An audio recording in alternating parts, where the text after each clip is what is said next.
go to California, and when I arrived in California, I received word that he died.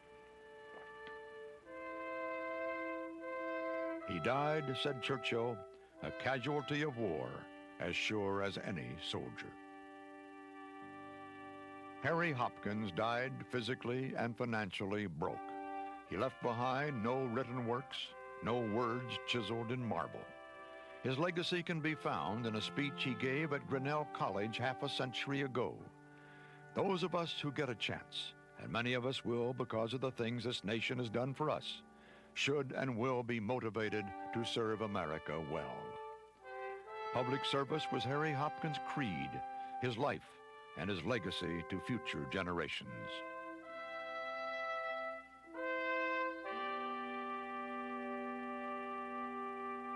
He was so gallant. I mean, he was probably, in the war years you saw many gallant people.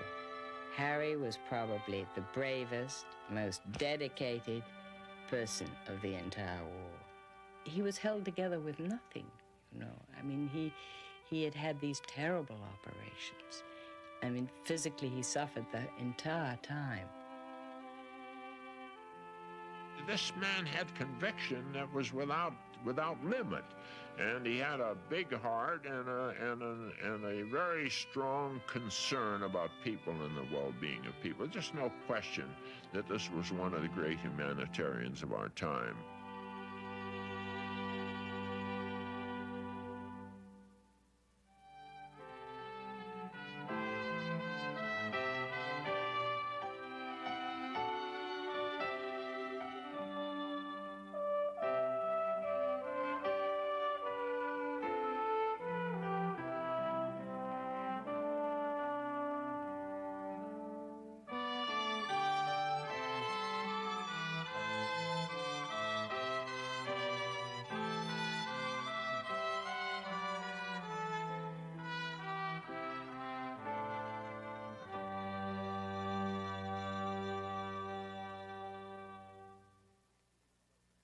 The preceding program has been made possible by a grant from the National Endowment for the Humanities.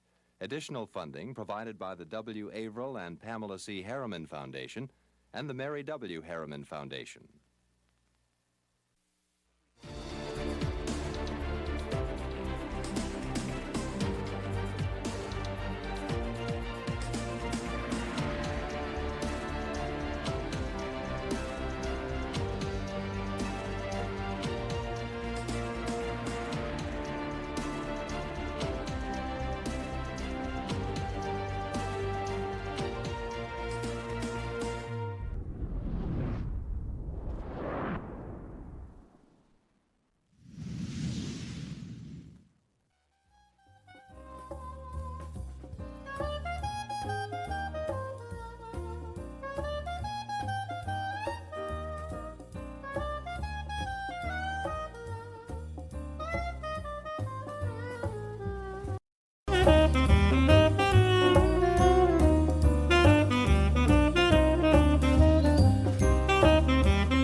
Good evening, everyone. Today is May 31st, 2022, and this is a special meeting of the Cupertino City Council.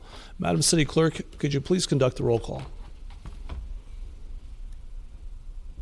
Councilmember Moore? Here. Councilmember Way? Here. Councilmember Willie? Here. Vice Mayor Chow? Here. Mayor Paul? And I'm here. Thank you, Madam City Clerk. Tonight we have one and only one item. We don't have any postponements or orders of the day because it is only one item. Under reports by council and staff, the subject is a city manager report regarding the RISE, formerly the Valco development, and a request for modification of an approved SB 35 project pursuant to Government Code Section 65913.4G is the impetus of the project request. And so we have our city manager, Jim Troop, to provide the report tonight. Welcome, Jim. Thank you, Mayor and Council. Hopefully I'm leaning in far enough for this. Is that coming through? Okay. So thank you. Yes, I'm going to be doing a presentation tonight on the Valco project and where we are on their last submission. So I'm going to start going through. We have 24 slides that I'm going to go through. Hopefully my voice will hold out for all 24. So let's see. So as you may recall, this project was formerly called the Valco Town Center, and now it's called the RISE, and the development is pursuant to SB 35. Just some background on the situation. As background, the project was initiated by the applicant in March of 2018 under state law. The city had 180 days to process the application as long as it met the criteria outlined in state law. The city approved the project in September of 2018 in compliance with the requirements of the state law. So subsequently, in March of 2022, just this year, the applicant applied for a modification to the project as allowed under that state law. So sort of a scope of the review. State law provides that if the modifications proposed are less than 15% of either the number of units in a project or the total square feet of construction, not including underground space, such as like an underground garage, then the scope of review is limited to two things. One is a determination of whether the modified project meets the statutory criteria for SB 35 eligibility, and whether the project continues to comply with the objective planning standards in effect when the original project application was submitted. As a result, no new standards of which were adopted after March 2018 may be applied, and the city cannot consider prior determinations which are not affected by the proposed modifications. A little more on the scope of review. Gives you some background. The project also includes a tentative map application for subdivision for up to 2,500 condominiums with no more than 2,402 residential condominiums. The tentative map application is also eligible for streamlined ministerial review since in 2018 it was found to comply with prevailing wage requirements. As a result, only objective standards in effect at the time of the original application may be applied to the modified project. Pursuant to state law requirements, the project must be reviewed and a decision must be made within 60 days. The deadline to make that decision for this is June 3rd of 2022, so this Friday. The decision is required to be made ministerially and would be made by the city manager. So looking at some of the modifications. Modifications proposed include a modest increase in residential square footage, a reduction in office square footage, and a small decrease in retail square footage. As you can look on the slide, you can see the differences there. Overall, there are no changes to the total number of units, and there is no change to the total number of affordable units. There is also a change, though, to the overall mix of and type of the affordable units in which the project, I'll discuss it more in just a minute. The building footprints have changed in size. Spaces between buildings on site have changed. The proposal includes a reduction in the underground parking areas, and a total parking spaces went from approximately 10,500 to approximately 7,580. It should be noted that due to the location of the site, state law allows the project to provide actually no parking spaces. The following slides show changes to the proposed plans and compares the original project to the modified project. So staff did a great job doing this. So changes to the vehicular circulation. So you'll see the red colored over on the far right. That's what we'll be looking at first. The proposed modification eliminates Street 1 and is modified to be an enclosed pedestrian corridor or paseo. It is eliminated in Block 2. A structured parking entrance has been added to Block 1. Underground parking structures have been externalized by incorporating a 4-lane parking entrance at Valco Parkway, which is, I hate to mess it up, but nope, it's not doing it. As well as 2 additional underground parking structures along Wolf Road, combining the 2 entrances into a single entrance in Block 11. Block 6 did not have any parking access in the original application, and a new entrance into the underground parking has been added.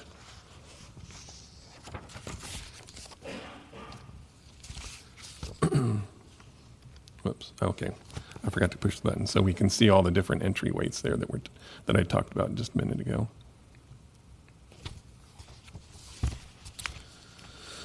So the original plan for this is on the West Plaza and easements. The original plans included 2 plazas in the project. The West Plaza in the original proposal was 1 1/4 acres, and the East Plaza was almost 3/4 of an acre. In addition, the original application included dedication of a public access easement over the West Plaza as shown in this image, so that center darker gray area.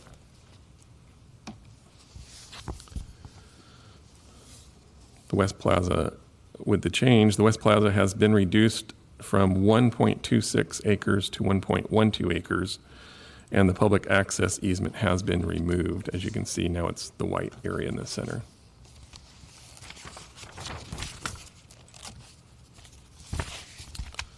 The East Plaza, the size, of the East Plaza on the original application was for 0.74 acres with a public access easement over the plaza, which is that darker green, blue-green area.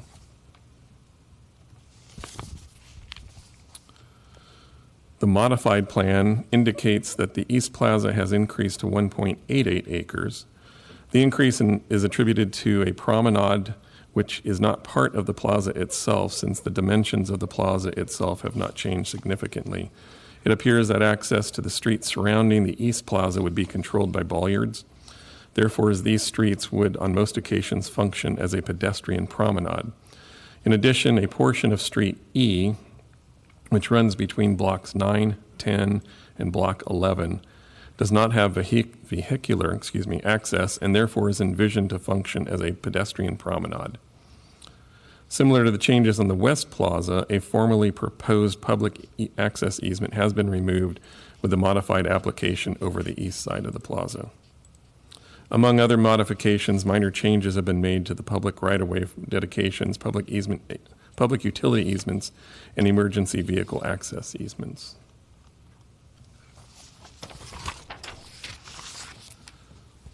So changes to the unit types as well as the sizes.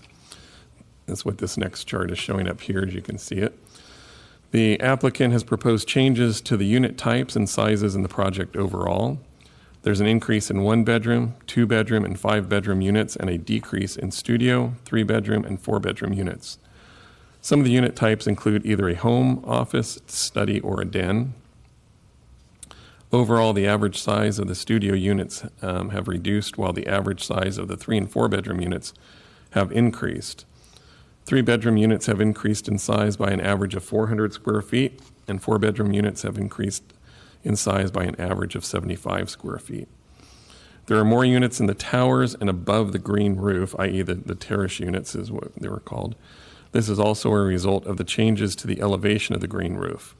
The green roof deck on average has lowered by 8 feet on the west side and approximately 20 feet on the east side.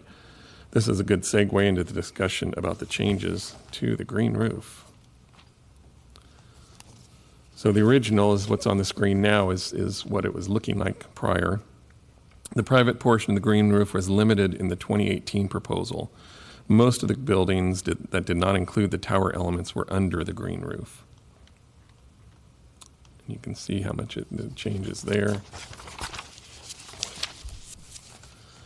In the modified project, the private open space areas have increased significantly.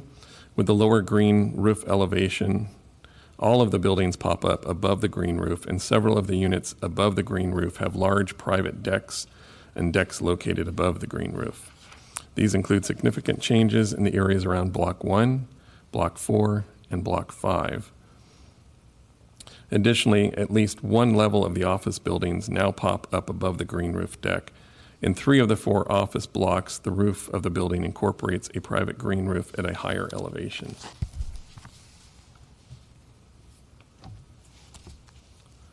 For building heights, while the overall impact of the surroundings may be unchanged or minor due to changes to the elevation of the podium in the project, the overall structures have become taller in most cases. Office buildings have increased between 15 to 18 feet due to an addition of a floor.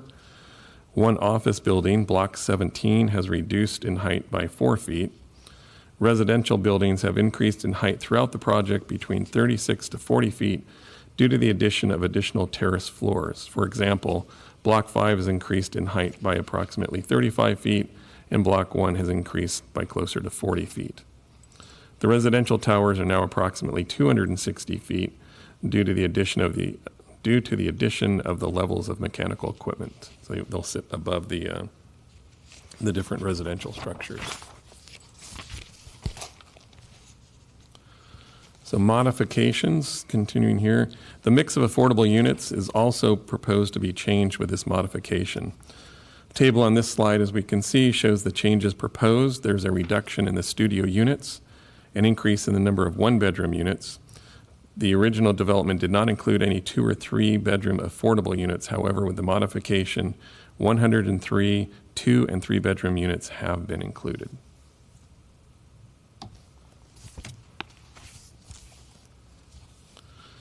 Some of the changes have also been proposed in terms of the applicable rents and mix of affordability units for these affordable units. These have been outlined in this table here that we can see. The overall number of very low-income units in the project are reduced by 94 units to 267 units, while the number of low-income units has correspondingly increased by 84 units to 934 units. Additionally, due to changes in state law, the average allowable rents for this project are higher than anticipated in 2018. However, since the rents are also dependent on the tax credit financing, the project might receive, on the tax credit financing the project might receive, the rents could be different, and precise rents can only be determined after the sources of financing is determined. In general, the TCAC rents, which are allowable in this project due to changes in state law in 2021, are higher than the health and safety code rents, which the city generally requires for its BMR units, or below market rate. So eligibility for streamlined review, as previously mentioned, since the modifications are limited to less than 15% of the number of units or floor area, not including underground areas, the city's review is limited to an analysis of whether the project continues to be eligible for SB 35 streamlining and whether it meets objective standards that were in effect in March of 2018. There are 10 eligibility criteria for projects to qualify for SB 35 streamlining. These have been fully discussed in the staff report that's been forwarded to the council. The next few slides are only focused on the criteria which were impacted by modifications to the project and whether the proposal continues to be eligible even after these modifications. SB 35 projects have to be sites where the zoning of the general plan designation would allow residential uses or residential mixed-use development. This portion of the criteria remains unchanged since the site was a mixed-use site in the city's general plan in March of 2018. However, since the project proposes to make changes to the size of the project, the second portion of this criteria would have to be evaluated, whether the development designates at least 2/3 of the square foot for residential use. City contracted with an independent consultant to conduct an evaluation of the square footage of the buildings in the proposed project, who found that the modification request complies with the minimum residential square foot requirement of SB 35. The applicant indicated that they have more than 2/3 residential square footage, which is corroborated by the independent consultant's review. The consultant found that 68.1% of the project is residential under the same rules that the project was evaluated in 2018 as required by state law.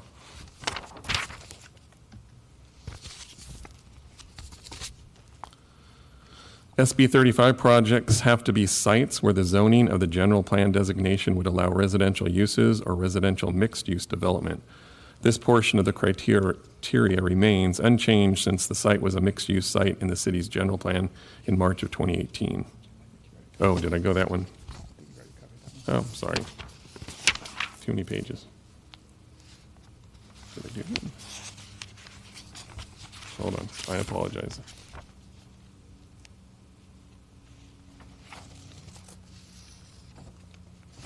I'm missing a page then. 19. So this table just summarizes what Jim discussed on the last page, and you see that it's 68% residential. My apologies on that one. I must have left one on the printer. All right.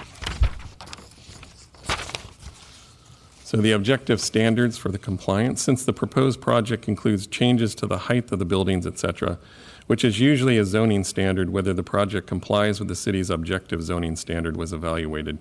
Since there were no applicable height limits, even with the increase in height, the project does not violate any zoning standards. The proposed project meets the applicable 1-to-1 slope line for all the proposed primary building, for all the proposed primary bulks of buildings. The image shown here is an excerpt from the exhibits indicating this compliance on sheets P-0508 and P-0508.01 of the plan set.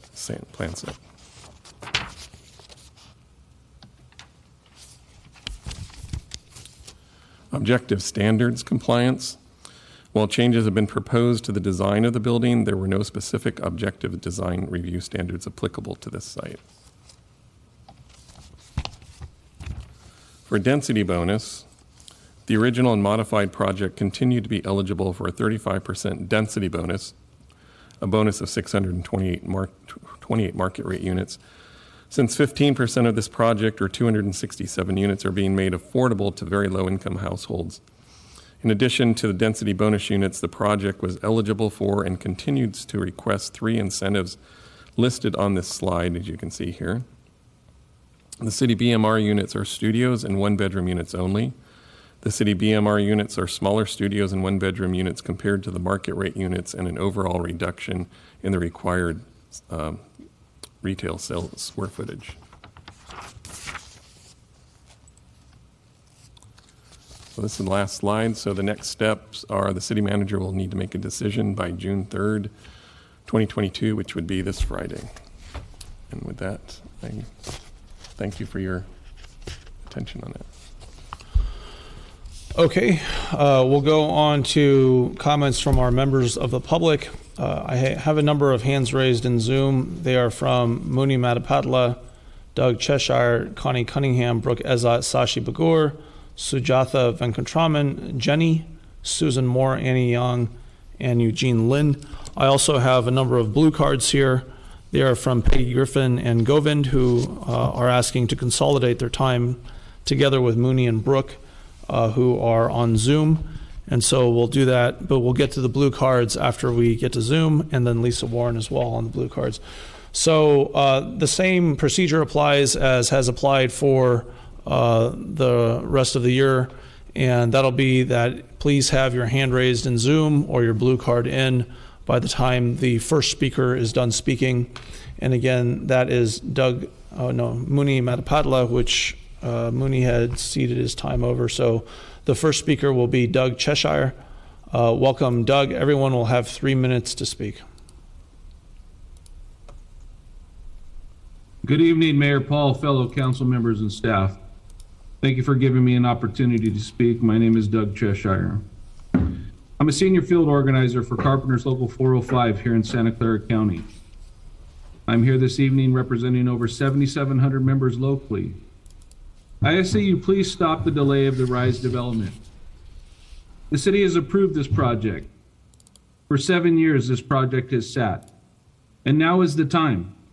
Sandhill Properties is working with DevCon Construction, a union signatory contractor, who will, once the project starts, be able to put to work hundreds of union carpenters over the course of this project's lifetime, while providing opportunities for women, minorities, veterans, and at-risk youth to enter the construction industry through a state-certified apprenticeship program, giving them a pathway to a career that pays a livable wage with health care and retirement. With the economic uncertainty ahead of us, why wait?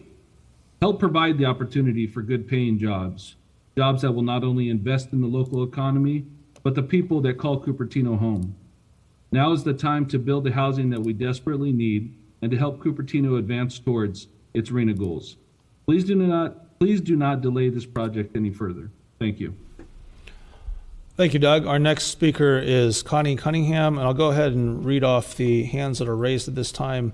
In addition to Connie, Mooney, and Brooke, whose time are consolidated with the first blue card, we have Sujatha Venkatraman, Jenny Susan Moore, Annie Young, Eugene Lynn Rose Grimes, Fariba Nahat, and Jill Halloran. And so Jill will be our last hand raised on Zoom. And I don't have any additional blue cards since the first speaker began speaking. And so our next speaker is Connie Cunningham. Welcome, Connie. Thank you, Mayor. I am going to be speaking with Rose Grimes, who is already in attendance, and or she's ceding her time to me.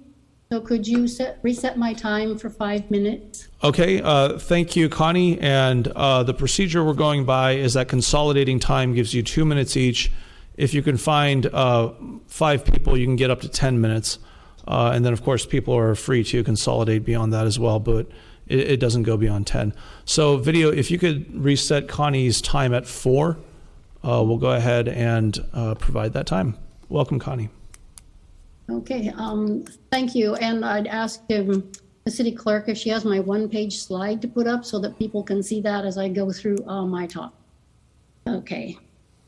Good evening, Mayor, Vice Mayor, council members, and city manager. My name is Connie Cunningham, lived in Cupertino 34 years, currently serve on the Housing Commission, speaking for myself only. I'm a member of the local Audubon Society and have advocated for the Cupertino Bird Safe Design and Dark Skies Ordinance. Tonight, I am addressing the council, the city manager, and all people who've joined in, but particularly I want to address Reed Moulds, Managing Director, Sand Hill Property Company. Reed Moulds, I've met you in these chambers. I've shaken your hand and congratulated you on the work that you were undertaking to build homes in our community. I particularly have been interested in the below market rate homes since they fill a niche that is desperately needed. I've read the modifications. I like the changes. Thank you for listening. The green roof is creative thinking to add native plants to a large area of open space. You have told us that it had received international awards, and that will leave you with a long-lasting legacy. However, it is imperative to make 3 more important changes. Friends and I realize that the open space being created is not consistent with the multi-story glass buildings that have been depicted. Change 1 for bird safety. Biodiversity will be served by open space with native plants. Sadly, many of the birds that will be attracted will die upon impact with the glass walls. Change 2, light pollution. LED lighting has transformed our night. As energy efficient and inexpensive lighting became accessible, light pollution became pervasive. The list of harmful effects is long and frightening. Change 3, the lifetime carbon impact and sustainability of these glass buildings goes in the wrong direction. I quote David Coley, Professor of Zero Carbon Design at the University of Bath, who is a leading design and climate expert. He points to research showing that even triple glazed windows lose 10 times the heat of a well-insulated wall that the same area does. Excuse me. The link on my chart below carbon impact and sustainability gives you the whole article should you want to read it. So why I care? Bird safety, I love birds. Window strikes are one of the primary factors contributing to the loss of our birds. Bird numbers and populations are declining by billions a year. In 48 years, North America has lost 29% of its birds. In Cupertino, many of the loveliest birds are frequent victims. Tiny Anna's hummingbirds, cedar waxwings, American robins, and others, even owls. And saving our birds benefits humans, especially developing children. In recent years, during COVID, for months, people were restricted to their homes. More and more people realized how important their backyards and the love of birds was. Why I care about light pollution from LED lighting? It has transformed our nights. We have lost our view of the stars. Could you recognize the Milky Way if you saw it? Artificial light at night, especially blue wavelengths, it interferes with biological functions in all living beings. It affects growth, physical and mental health in humans, and has been shown to cause mood disorders and cancer. Did you know that migratory birds fly at night? They are often attracted by artificial light to areas where they are likely to collide with the buildings. And why I care about lifetime carbon impact and sustainability. Rather than seeing low energy design as an engineering issue, we need to focus on the truth. It is a moral issue. If we can do this, architects will naturally design sustainable buildings and developers will insist on them, in part to protect their investment. Once energy use and carbon emissions are linked to morality and aesthetics, they become reputational, legacy issues, not engineering ones. Reed Moles, I urge you to think creatively again. 15 when seconds. we focus on the birds, the insects, the plants, and the internal harm done to human bodies, we change what we see as beautiful. Not too far in the future, we will wonder why glass buildings that harm us were ever before seen as beautiful. To close, I urge you to take another creative leap. Build far less glass into your design. That will save birds' lives, reduce pollution, and save energy. It will burnish your international reputation and create your legacy. Connie, thank you very much. Thank and, you. Thank you as well to Rose. And our next speaker is Sujatha Venkatraman. Welcome, Sujatha.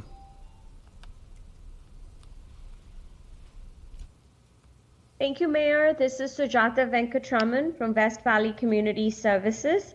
West Valley Community Services has supported inclusive and affordable housing.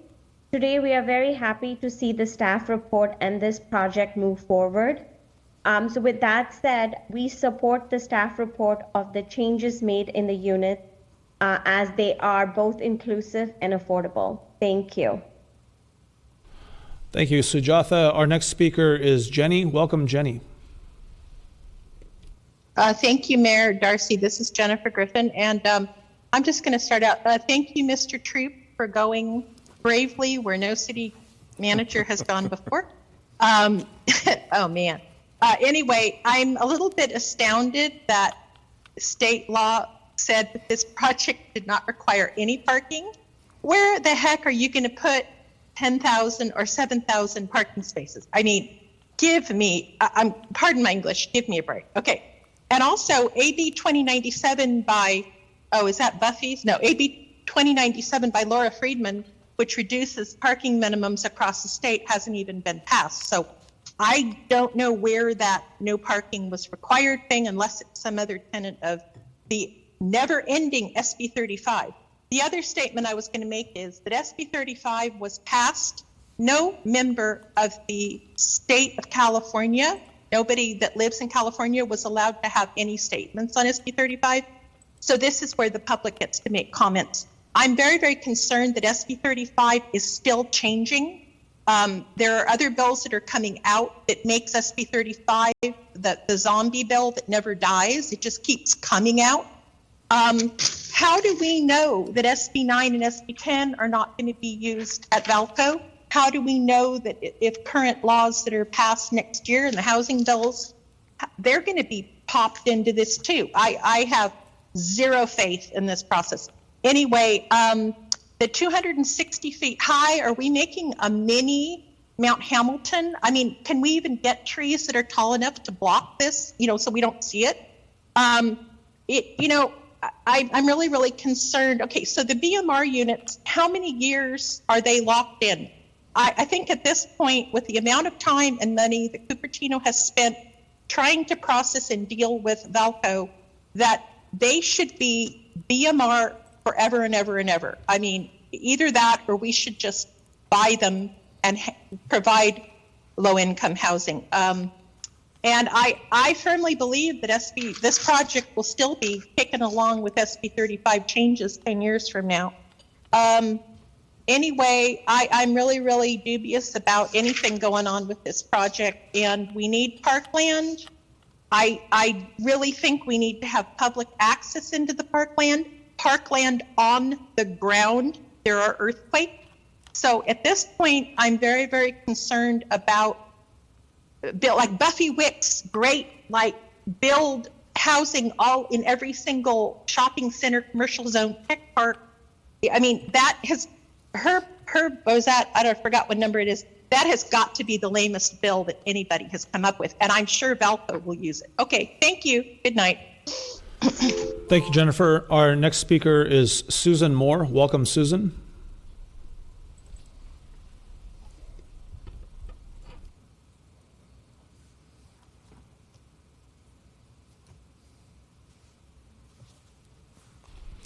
And Susan, if you can hear this. All right, welcome.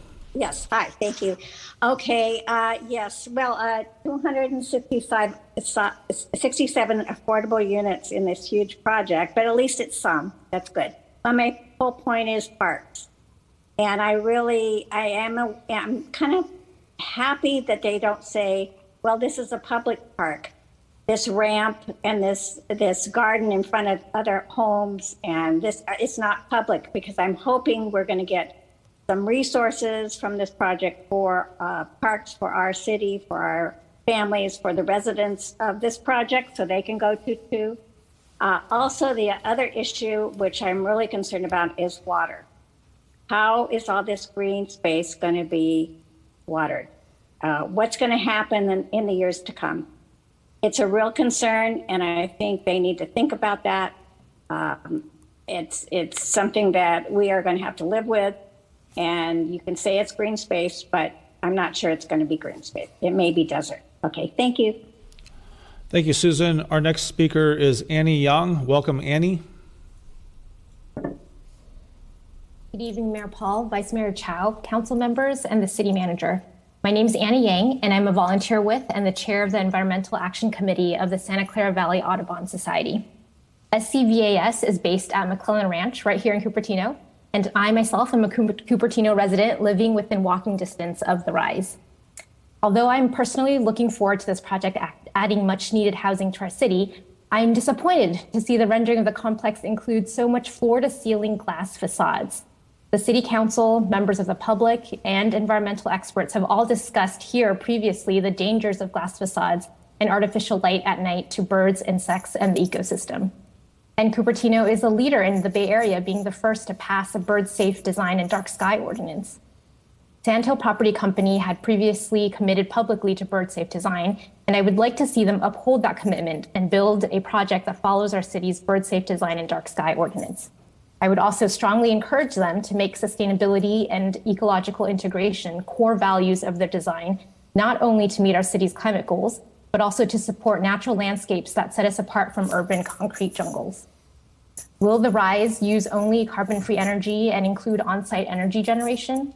Will the Rise have high-efficiency thermal management to minimize energy expenditure? Will the Rise use recycled water and gray water for all non-potable uses? Will the Rise's facade be safe for birds and not create external microclimates that harm the ecosystem through reflected heat and light? Will the Rise use all native plants and trees to support local biodiversity? Will the Rise's green spaces allow humans, birds, and wildlife to enjoy the spaces together safely? I hope the City Council and members of our community will join me to encourage Sandhill Property Company to build a project that reflects our city's dedication to sustainability and the protection of our local ecosystems. Thank you, Annie. Our next speaker is Eugene Lin. Welcome, Eugene.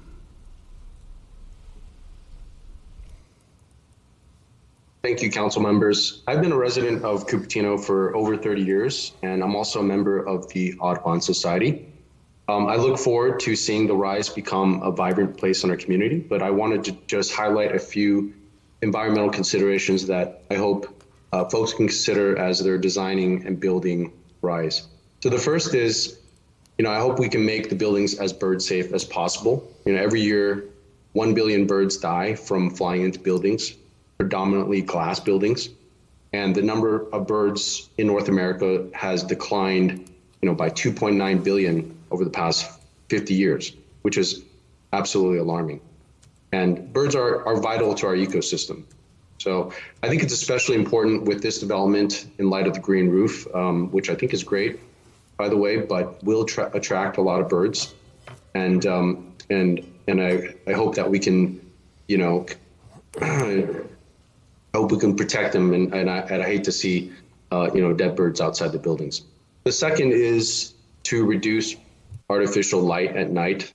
The combination of glass and lights at night are deadly for birds, which can disorient migrating birds and lure them to these buildings.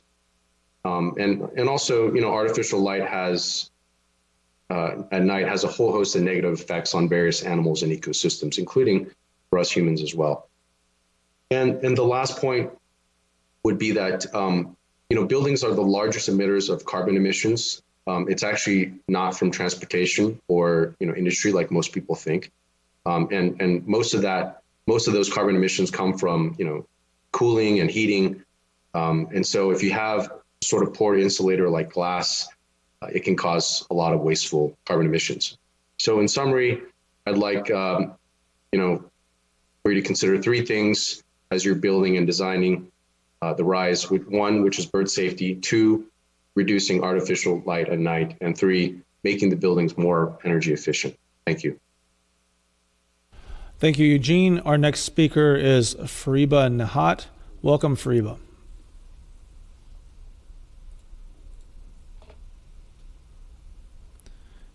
And Fariba, you'll need to unmute your microphone to be heard. Hello, my name is Fariba Najat. Thank you, Mayor Paul, for letting me speak about the race. The project, I'm watching this project since developed from the day one. And it's so exciting to see that all the scientists, all the people in Cupertino are getting involved and giving feedback. I'm just listening to all the nice speakers tonight, just giving more, care about, showing more care about the city and environment. I think that's a great participation that we're always looking forward. And I would like to share my support, especially to see that this project going to bring more diversity to our city, bring more showcase, especially the breed, going to bring more beautiful, places that people can perform, watch things, watch TVs, watch movies and whatever, and also seeing each other. This is a very good project, and I'm fully supporting it. Thank you very much for your time, and thank you for letting me speak. Thank you, Fariba. Our next speaker is Jill Halloran. Welcome, Jill.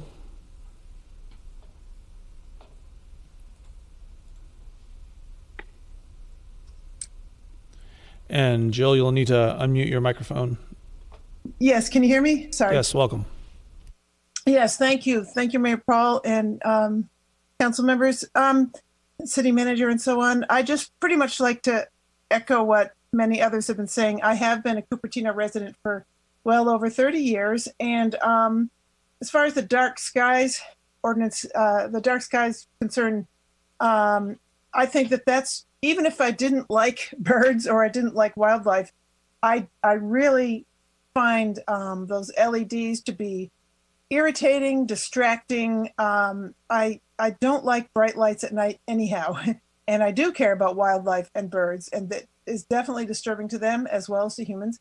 And then just the about the amount of glass in the planned construction, I echo the sentiments of others. They definitely, there's no question that they do cause bird kills, and birds, we don't need to be reminded, birds eat bugs, and I'd much rather have birds eat bugs than have more and more pesticides being used. And that's all that I have to say, but thank you very much. Thank you, Jill. We'll move on to our blue cards at this time. I'll let our members of the public with their hands raised at this time know that you need to have your hands raised on Zoom in order to speak by the time the first person was done speaking. We do have a couple of hands raised on Zoom. However, that are consolidated by request beforehand with 2 of the blue cards. They are, again, Peggy Griffin and Govind on the blue cards, and from Zoom, Muni Matapadla and Brooke Ezot. And so, video, if you could reset to 8 minutes to remind everyone, 2 minutes for each person consolidating, and that'll be up to 10 minutes. And so these 4 will consolidate up to 8 minutes, and Peggy Griffin will be providing the comments. Welcome, Peggy. Had 3 people instead of 4. Oh, no, Peggy, actually from last time I did allow 2 minutes per person. And yes, so. But I had 3. It was 9. I have 9 minutes last time. Last time I gave you, if I gave you 9 minutes, then I gave you extra time because it was 2 minutes per person, 5 people up to 10 minutes. And so I apologize if I'm misremembering that. There are a lot of moving parts, but that's how I remember the time allocation being made. Said 3 last time. It was 3, okay. And so anyway. All right, well, you'll have 8 minutes, and we'll keep that consistent going forward. This presentation is intended to inform and prepare the city and the Cupertino residents for the impacts of the new project. Since significant... You might want to speak into the microphone to be heard. Okay. Thanks. Since significant changes in details cannot be easily understood, the city must provide the following: a 3D model of the entire RISE project to scale. This must include surrounding properties to provide a true perspective. Residential properties on the west, Valco Excuse Parkway me, can people see the presentation on Zoom? Because I don't see that on Zoom. Can you pause my time until okay. you see? Can they see? Video. No, they can't. Oh. Video, if you can pause the time for roughly 15 seconds as Peggy continues. Please continue, thanks. So your window is now visible in the tile mode as the overhead material. So Peggy, go ahead, and video will start your time again in about 15 to 20 seconds. This must include surrounding properties. It'll help Cupertino residents to fully grasp the new project proposal. It can be used as a marketing tool for both the city and the developer. Marketing drawings do not provide a true perspective. A shadow study showing the impacts of these neighboring properties. People are considering solar. They need to know if it's worthwhile. No reduction in required fees. The impacts to our city are significant. An independent fiscal impact analysis to ensure the city is fiscally prepared for the impact. Some significant changes in the Valco's SB 35 new project proposal. More employees, office employees, over 750 more employees. This is about 15 more busloads of employees daily. Greater sizes for residential units means more families. A significant surge in students on the east side. Additional resources to cater to increases in people count. The need for more open space, parks, recreational facilities, and city services. More height density in buildings, reduced parking. Where will the new residents and office workers park their vehicles? Summary of usable floor space. Over 500,000 square feet increase in total usable floor space. Total usable office space increased by 150,000 square feet. Residential unit space increased almost 665,000 square feet. Previous employee counts are off due to this increase. Previous residential counts, adults and students, are off due to this increase. CUSD and FUHSD must redo their demographics. They should use floor space, not airspace. This would impact schools and possibly boundaries. This diagram explains what I'm talking about. On the left, what happened is The 2018 Valco SB 35 had significant amount of double counting. That means area over 15 feet high. Rooms that have ceilings over 15 feet high were counted twice.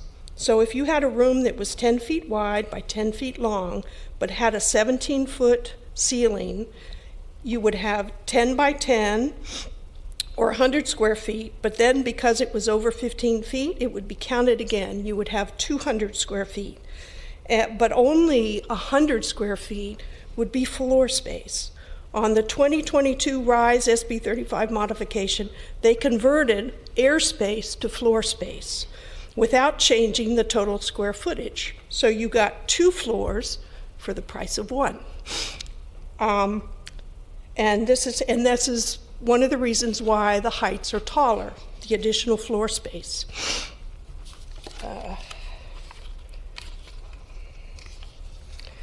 The 2018 project overcounted the usable floor space by using the allowance for ceilings in excess of 15 feet. The RISE project doubles the usable floor space by lowering the ceilings and adding another floor. Whether this is good or bad, I mean, I don't understand the double counting. It doesn't make sense to me, but the impact, it means that it changes what's truly changed. It modifies what truly changes. You look at the total square footage and you get very little change, but when you look at actual floor space, you get 500,000 square feet difference. That's big, and that impacts the number of people and the traffic. The summary of tower buildings change. All 7 towers are now the 260 feet. 5 lower towers were increased. All 7 towers now are 70% wider. There is less visibility between the towers, and the majority of the building heights have increased several levels now that the city manager has presented. An example of the towers, on the top row in yellow is 2018. On the bottom in gray is 2022. You can see the change in the shape of the towers. They're much wider. Again, this is on the west side that'll be developed first. Blocks 2 and 3, 2018, and in gray is 2022. Much wider, 70% wider and taller. In summary, the increase in retail, it's an increase of 8,833 feet of floor space. There is no retail on the east side of Wolf, so all the residents and office building workers will have to cross the street to access coffee, a sandwich shop, etc. All employees. Again, to help us all comprehend the true impacts of this project, please provide a 3D model of the entire RISE project to scale, a shadow study, no reduction in required fees, an independent physical impact analysis. The city selected Valco as one of the sites for the current 2015-2022 RENA cycle and made the corresponding general plan amendments. It is unclear if the housing units being developed under the Valco proposal will be counted against the current or the next RENA cycle. But either way, the city needs to prepare itself for this change. I also support all the comments that were made about bird safe and sustainability, lights and glass. Thank you. Thank you, Peggy. Our next and final speaker is Lisa Warren. Welcome, Lisa.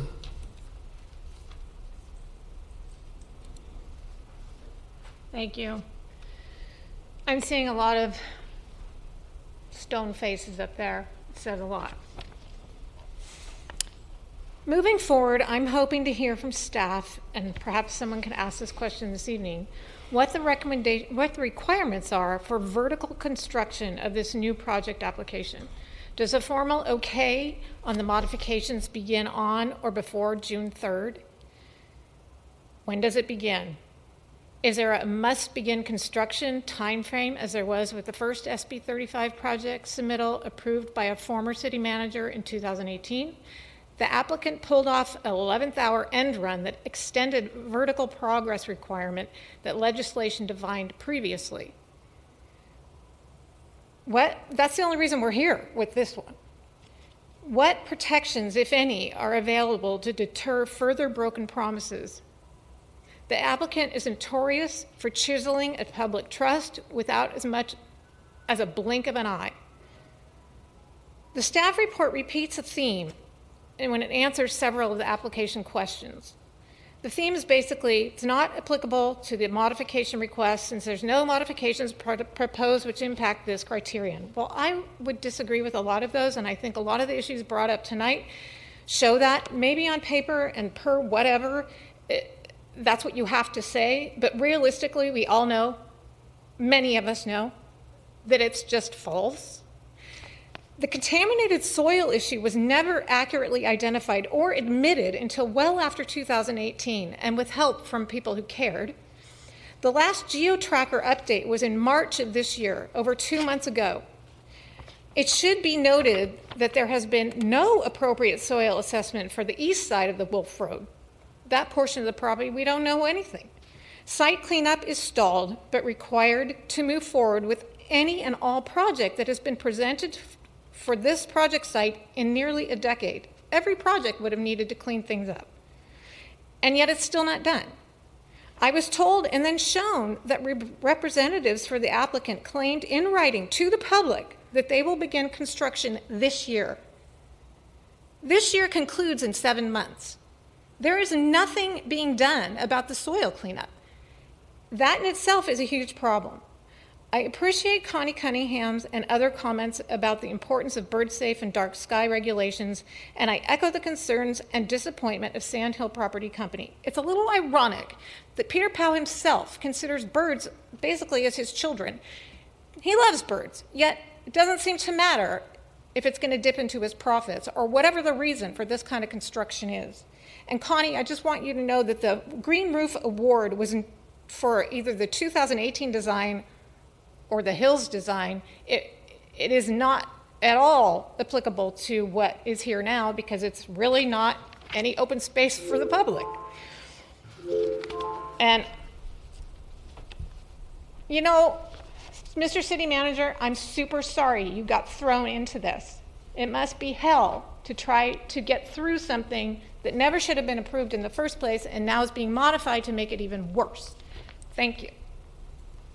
All right, thank you, Lisa. We are concluded with public comment here. Mayor Paul? Mayor Paul? I'm sorry? Mayor Paul, hi. Yes. City Clerk. I did receive 2 emails when you announced the opening. Oh, very good. So, Kirsten, why don't you read up to 3 minutes of each of those emails into the record? Okay, so the first email is just not a request to read, just that it's from J.R. Fruin, and he wished to note that the council, he wished me to note to the council that he sent the email, but he does not wish it to be read. The second email is from Leanna Crabtree, and I will begin reading. So ask 1 is, if land in Cupertino, independent of special district entitlements, is valued by investors at $10 million per acre, then the 52-acre Stevens Creek Wolf site would be valued at approximately $500 million. Development under the 2022 project submission would include underground parking, 7.5 million square feet of above ground office, residential and retail use construction, and a complex interconnected roof canopy. Through an independent study conducted by the City of nationwide projects of comparable size and scale to the Stevens Creek Wolf project, approximately how many years would it be before the site is 25% complete and occupied, 50% complete and occupied, 75% complete and occupied, 95% complete and occupied? Ask 2. The financial analysis provided by the property owner as part of the 2022 submission for the Stevens Creek Wolf project estimates net annual general fund revenue of $4.3 million from the site. Through independent financial analysis conducted by the city, what are the estimated revenues and costs received and borne by the city when the site is 25% complete and occupied, 50% complete and occupied, 75% complete and occupied, 95% complete and occupied? Ask 3. Local residents have been consistent in their skepticism of the narrative that adding high-density office development and market-rate homes to a region with insufficient safe, affordable housing would improve long-term housing outcomes for residents with moderate and low incomes. Meanwhile, the state, through legislation, and the county, through court decisions, assert that massive mixed-use developments like the one proposed under the Stevens Creek Wolf Project are necessary for the greater good of the region. If the results of asks 1 and 2 above indicate the greater good of the region comes at costs that are unreasonable for a city of 57,000 people to bear alone, for ask 3, I request the city to consider detachment where the Stevens Creek Wolf Project moves forward as now, protected by state law, but under the jurisdiction of the County of Santa Clara, where the entire county shares in the costs and benefits of the Stevens Creek Wolf Project. Sincerely, Leanna Crabtree, Cupertino resident. Thank you, Madam City Clerk. All right, so this is what I'm going to do. I'm going to refer to staff a number of the questions raised by members of the public before we go to follow-up questions and comments from our city council. And so I'll just start with what I have in my notes. And if other members of the city council have additional items that they heard from members of the public, please feel free to follow on. Although I do have a number of items that are earmarked in my notes here. From our first speaker, we have, I put this down as a comment with regard to asking to dispel a misconception with regard to delayed approvals. So just to clarify here, the applicant itself has come in with a new proposed project, or at least a modified project. Is that correct? It's a request for a modification of the approved project. That's correct. Right. And so any addressing of this body, the city council, with regard to delaying approvals is inapplicable. Is that correct? Yeah. So this modification request was initiated by the applicant. And it is being processed within 60 days, which is the statutory timeline. Okay.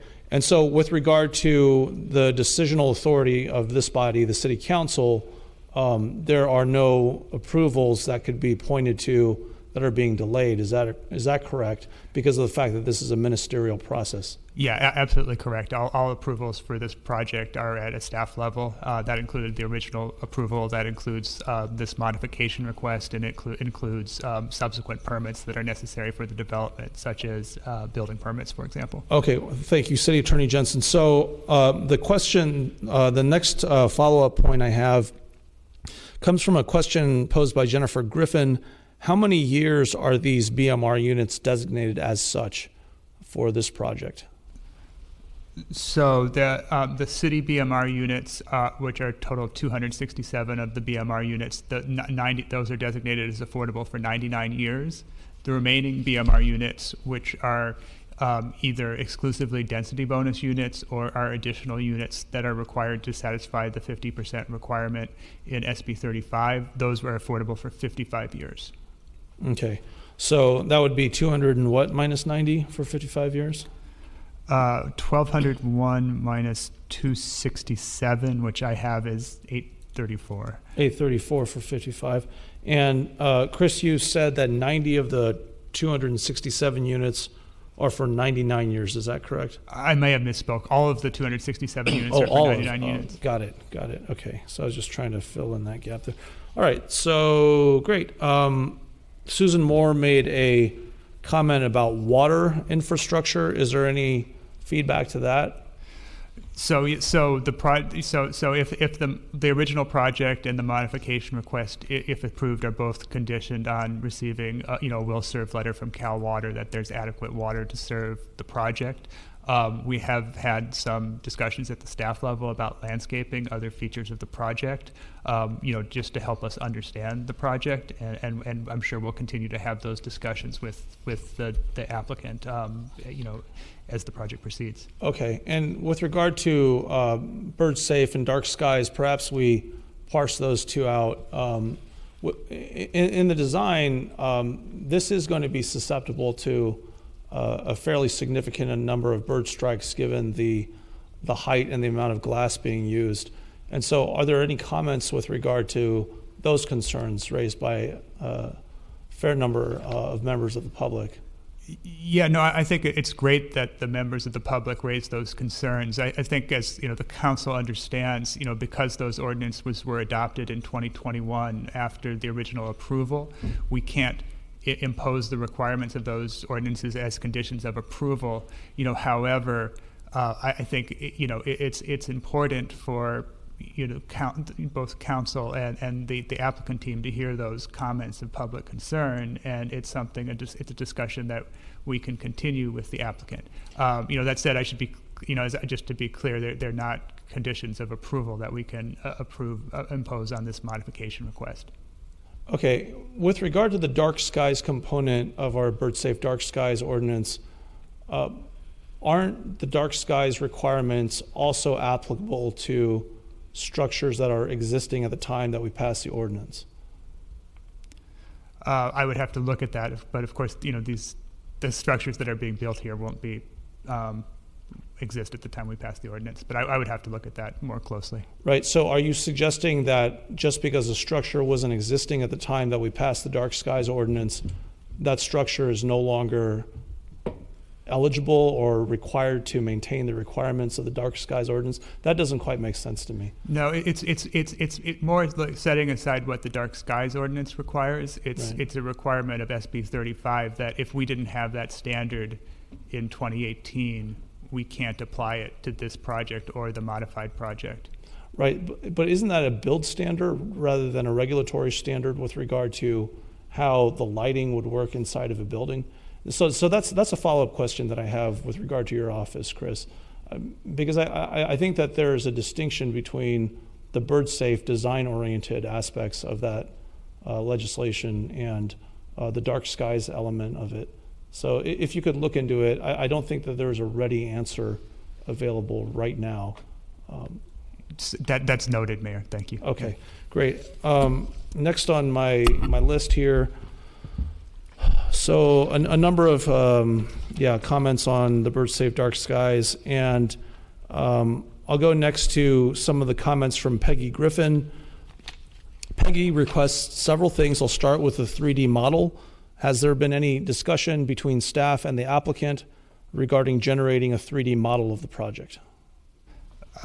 My understanding is that the applicant, does work with a 3D model. I think it would be a discussion with the applicant, how that could be useful for the public to understand the project. It's not a requirement of the application process, but my understanding is that it's common for the developer team to work with a 3D model on projects at this scale. Okay, I guess we'll consider the applicant and the public advised, and if staff feels that there's an opportunity to discuss that point, I think that would be appreciated, certainly. Jim, you have your hand. Thank you, Mayor. I do believe at the one meeting I was at in their room, they did have, I think some of the other councils saw that they did have, I don't know whether it was to scale, but they did have a model out there in the room of the project. But that's the applicant's own model. Oh, interesting. Well, I didn't actually see that model, so that would be nice to. It was an older model. Okay. Okay. Well, second item raised by Peggy was a shadow study. Is that something that can be encouraged with regard to the applicant providing a sense of where the light will be heading at any given point in time? Yeah. So again, it's not required, but could be encouraged. The city could undertake that study as well, but of course we would have to pay for it. We couldn't require the applicant to pay for it. Okay. Peggy's fourth comment and request was no reduction of the various impact fees. Any comment from staff at this point with regard to that request? Only that issue isn't before council at this time. We do have a request for a waiver of BMR fees that's pending.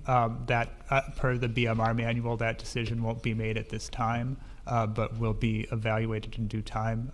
But that issue's not presently before council or before staff. Okay. I have a couple of requests, one from Peggy as well as from Leanna, with regard to what I'll couch under Peggy's description as an independent fiscal impact fee. independent fiscal impact study with regard to the various financial impacts as well as revenue generation from this project. Is that something that has been broached and or could be encouraged, or something that we ourselves could go forward with based upon what we know? And if not, what else would we need to know in order to proceed with a study like that? I'll jump in there, Mayor.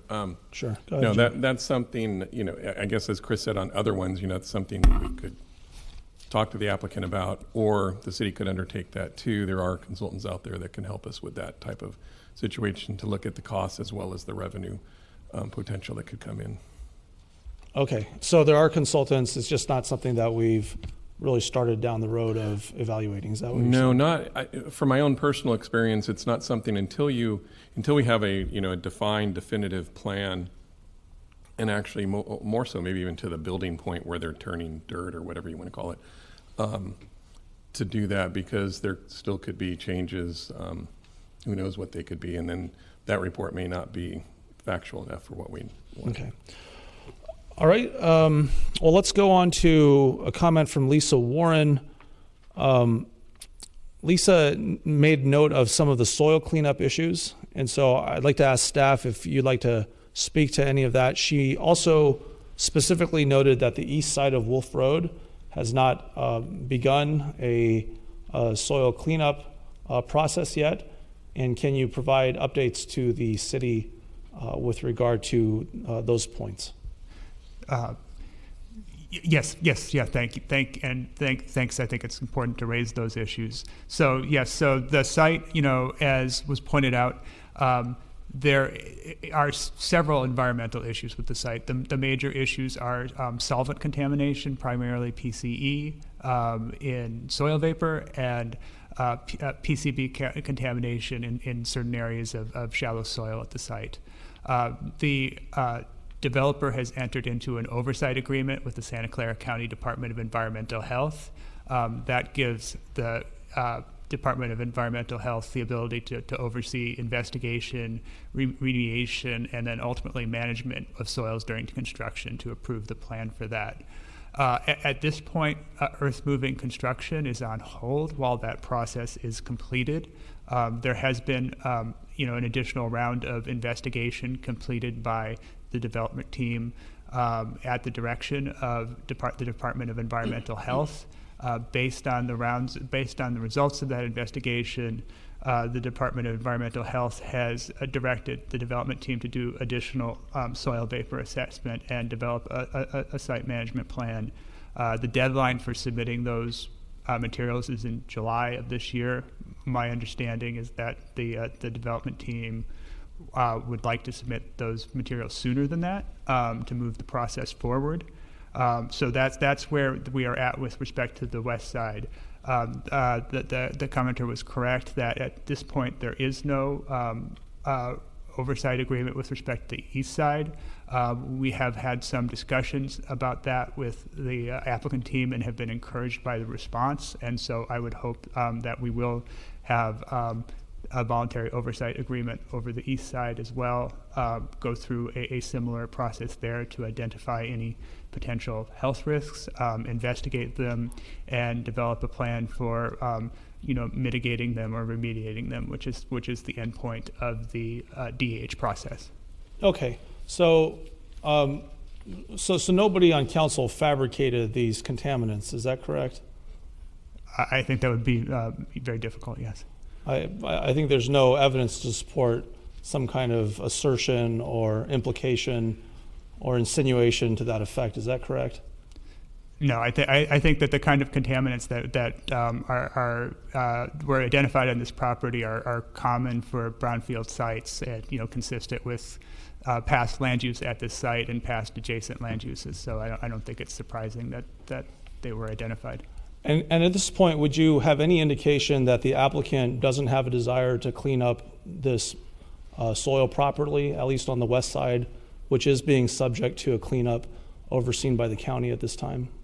I think the applicant realizes that the soil cleanup is critical to getting the project built, and I have, based on what I've seen, I have, every indication that they recognize that and want to move forward with the cleanup. We did invite the applicant to be here tonight, didn't we? We did, yes. Okay, and they declined to speak, is that correct? That's my understanding, yes. Okay. And Jim, did you want to speak to that point? Oh, I had not heard back from them, so I don't know. Oh, you didn't? Yeah, I guess I should clarify is that we never really got a firm response. Okay. So going back to this issue of soil contamination, because I want to be really clear about this. We have had a lot of allegations and insinuations thrown towards this particular city council. And I think that when people are throwing away those insinuations, they should try to do so in a responsible manner. Let's be very clear about this point. Both the applicant and everyone ministerially in the city are under agreement that to the extent that contaminants are there and need to be cleaned up, they will and should be cleaned up. Is that correct? Yeah. So again, the process it's under DEH oversight. We are relying on DEH's professional expertise. The applicant will investigate the site until DEH is confident that it understands the extent of contamination enough to make an informed decision about risk, and then will designate either remediation, which the applicant does intend to remove significant amounts of soil from the site, which may or may not completely eliminate the problem. Or there are possibly mitigation measures that could be incorporated into construction if that were necessary as well.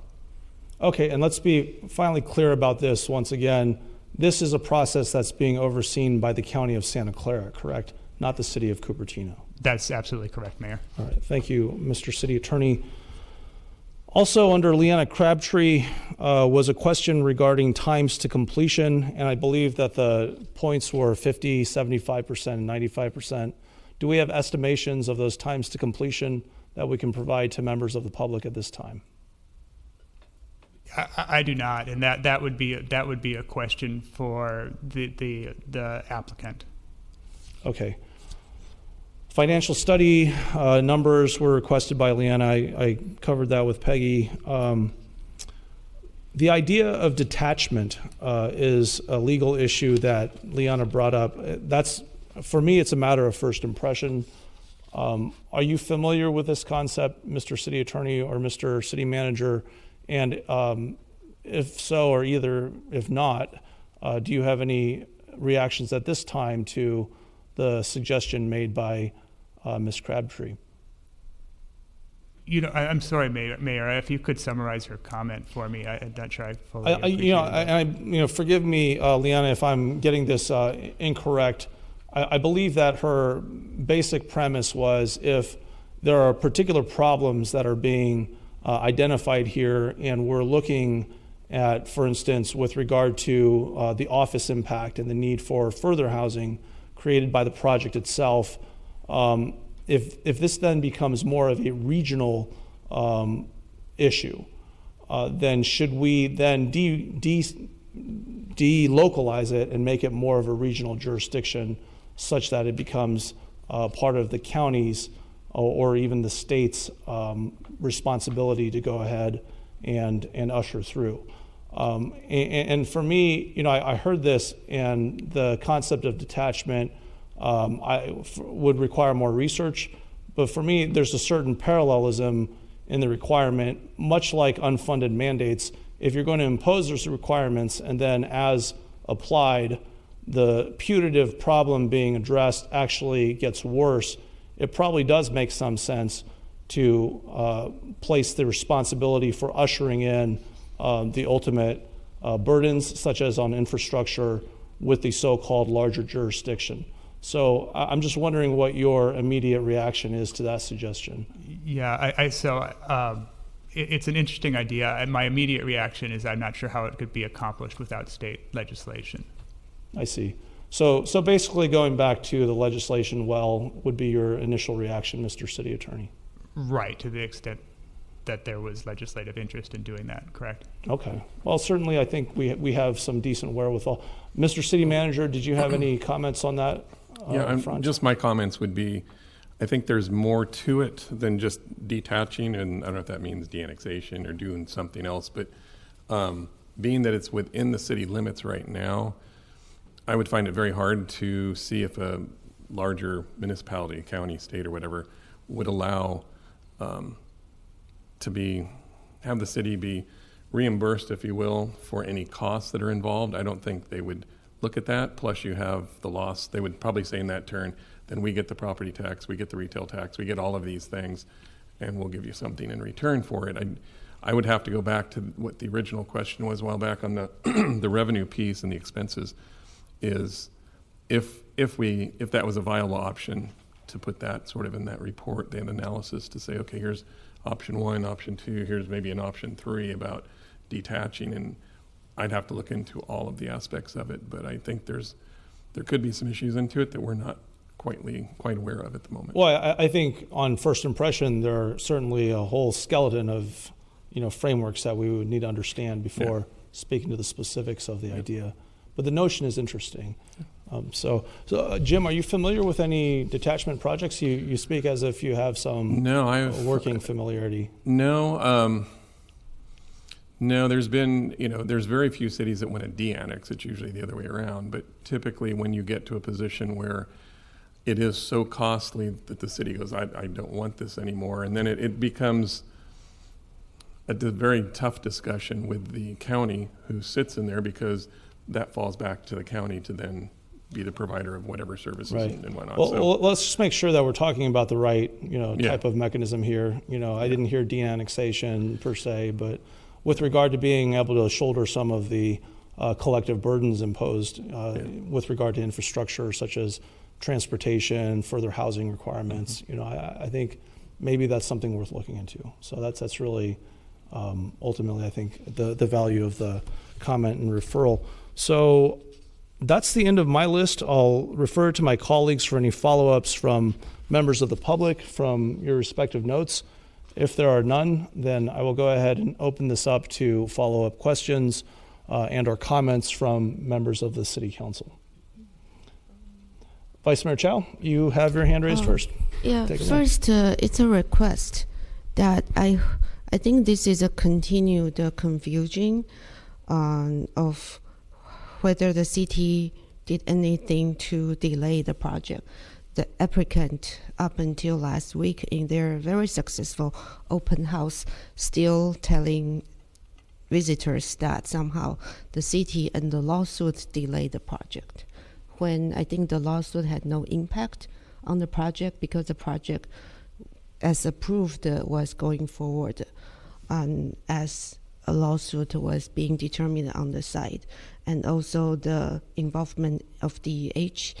Now, I had thought they would submit a plan back in May, and then that plan would be approved. But turns out DEH wants more assessment done, and that this is all beyond our control. I think I'd like to request the city attorney's office write up a letter to clearly describe the timeline of the different steps the city did, and then the different steps is now required of the applicant to proceed forward, so that it's clear. Because this question comes up now and then. I wish there is a letter posted that I can point to. Here, all the details is in that letter, and this is what's on the record. Could we have a letter to that effect? So I mean, I can't speak probably as clearly to the entire history of the project as some of the members of council, because I've joined the city relatively recently. I can say that from the time that I've joined the city, it's been really clear that the timeline for this project will be driven by the developer's development needs, and then also by the DH process, which the city doesn't control. I think that's been communicated effectively to the developer, and I think they understand that, and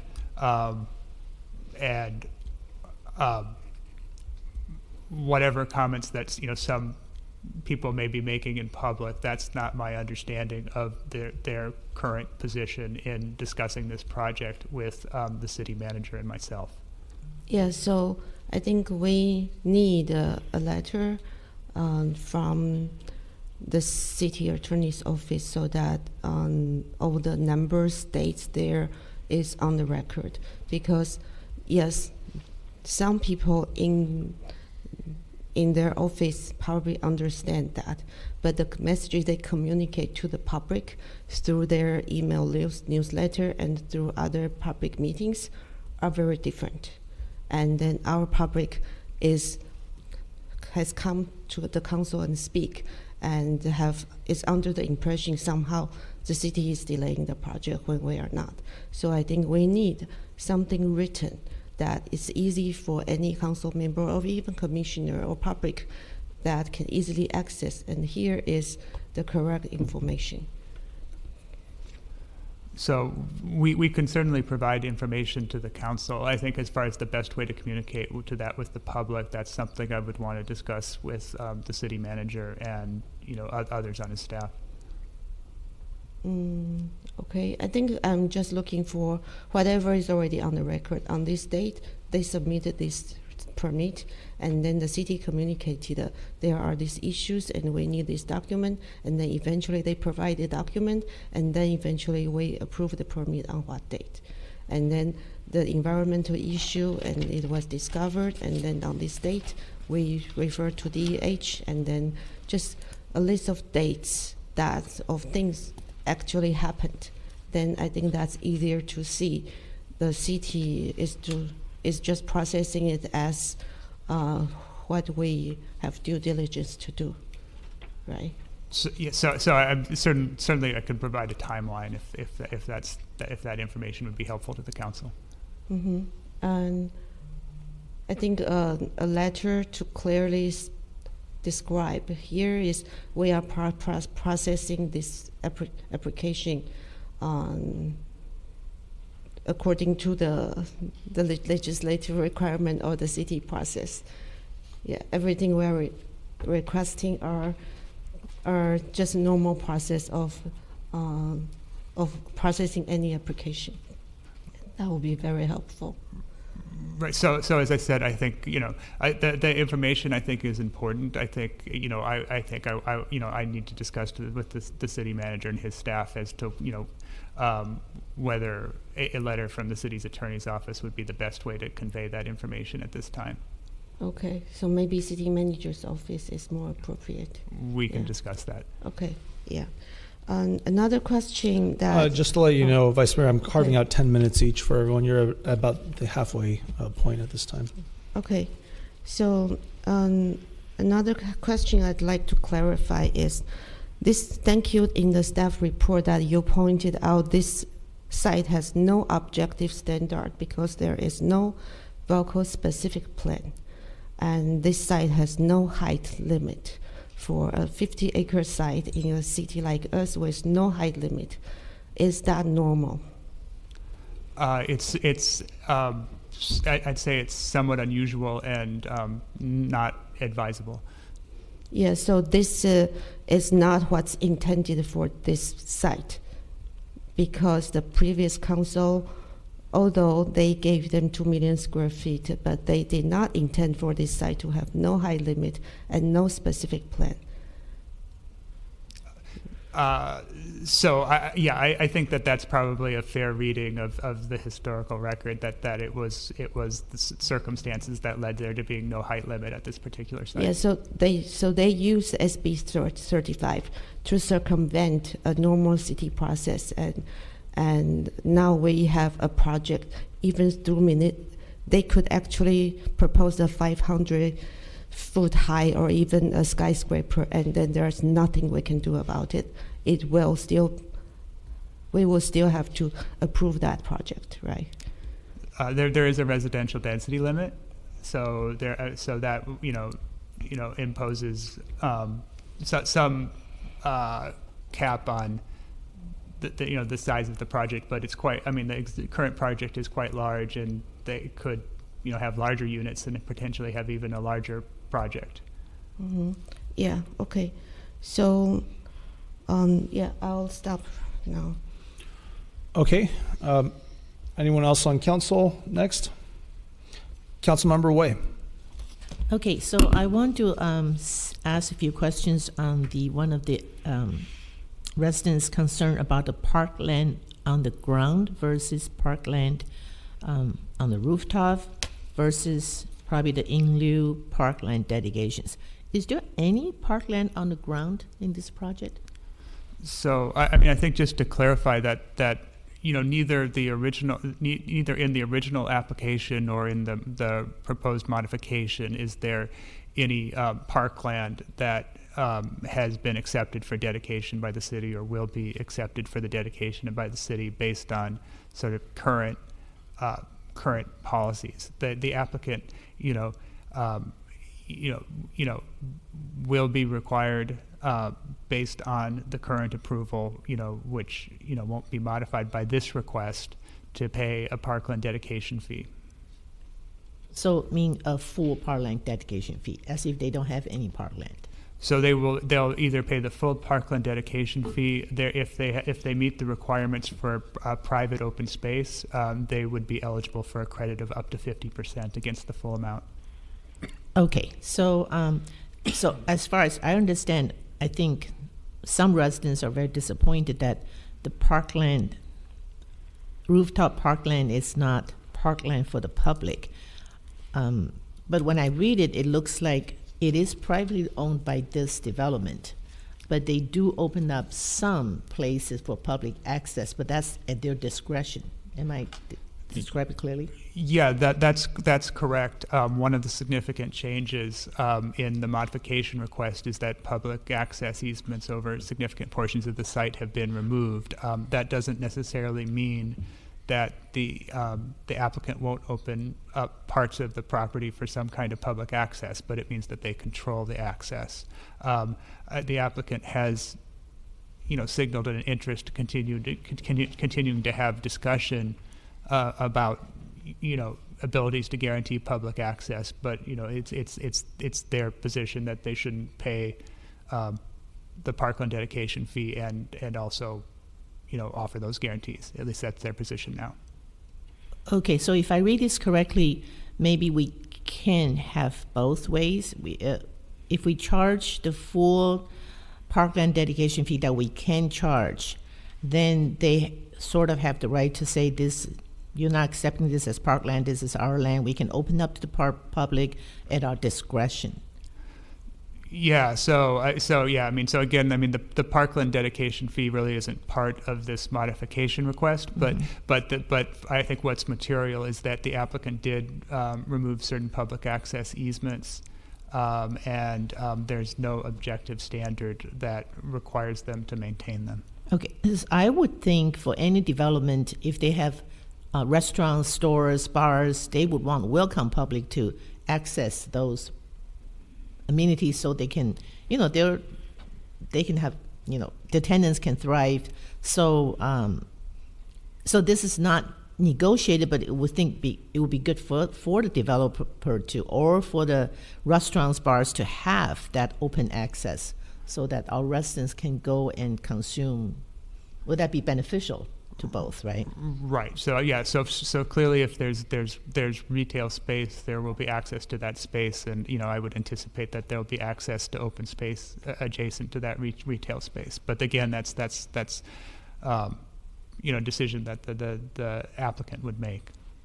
Okay. So actually, how I see this is, yes, it looks like we've lost some access to public space, but there will be some amenities for our residents because we really want to go there and enjoy it. I think that's one of the residents' main point. So is this just not negotiable? It's like a goodwill thing, or can there be a business arrangement, a sort of other arrangement, chamber arrangement or something like that, so our residents can feel that they have access to this really nice rooftop gardens and go to the bars and enjoy the restaurants? So this might be another area where there's room for ongoing discussion with the applicant about how they'll accommodate public access.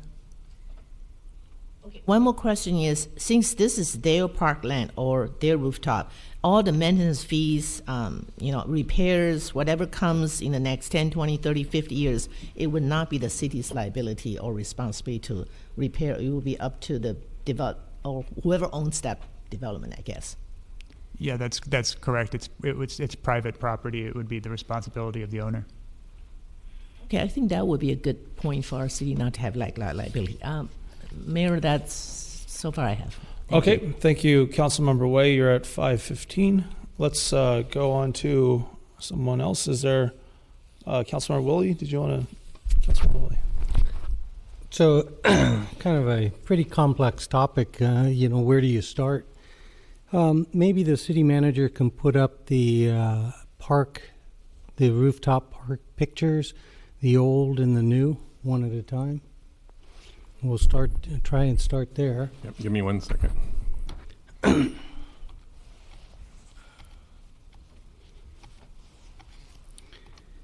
To me, the SB 35 is taking a lot of the control that the city would normally be able to negotiate to ensure a project is good for the community, not just the developer's profit. And so the developer really conveyed, in my view, that this rooftop park was going to fulfill the general plan's requirement for 3 acres of park space, not public space, park space. A football stadium is public space, but it's not park space. And so this type of picture was shown over and over again for the developer's Measure D, trying to get the community to say that they would like to have this project. Here's 30 acres of park space. And so here we are up on the city council trying to be good stewards for our community of close to 60,000 residents. And when there's going to be multiple thousands of residents new to the city, the general plan says 3 acres of park space per every 1,000 residents. And this was, in my view, the developer's intention of saying, hey, I'm meeting your requirement. Look, I'm giving you 30 acres of park space. And it's disappointing to me when it gets changed or whittled away. Now, the developer invited each of us on the council to meet with him and look at his pictures. And we did. And he said, well, I'm now removing the public access to this park space. And I told him, I said, wow, what you're doing is you're telling the community they don't matter. The only thing that matters is the renters that you're going to put into your apartments. And that's not the intention of the general plan. It's a community. It's not a bunch of islands that are fenced off. So I'm disappointed there, very disappointed. But beyond what I might be disappointed with, I want to be sure the community understands what's going on. Transparency. Don't be surprised when it doesn't look like what they were told or what was conveyed to them. The developer had lots of open houses, showed the community, but now we're going to change it. So now if you can go to the other picture of what it is now, where the buildings are now popping through, where did those grassy areas that would suffice for doing lots of things, throwing frisbees for your dog, being able to look and not see buildings, being able to look and see a horizon. To me, this is dramatically different, but it goes beyond that. no more access for the community. The community can drive down Stevens Creek, and their community, their city, stops at the sidewalk. I really see that as being disappointing. Just how can somebody intentionally do that?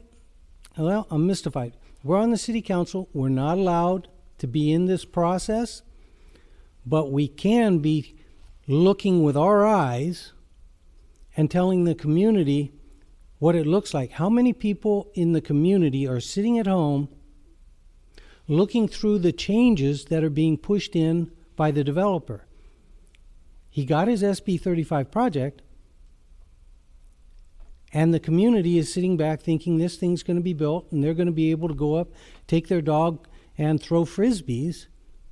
But now, not only is there not the area to throw frisbees, they can't even get up there.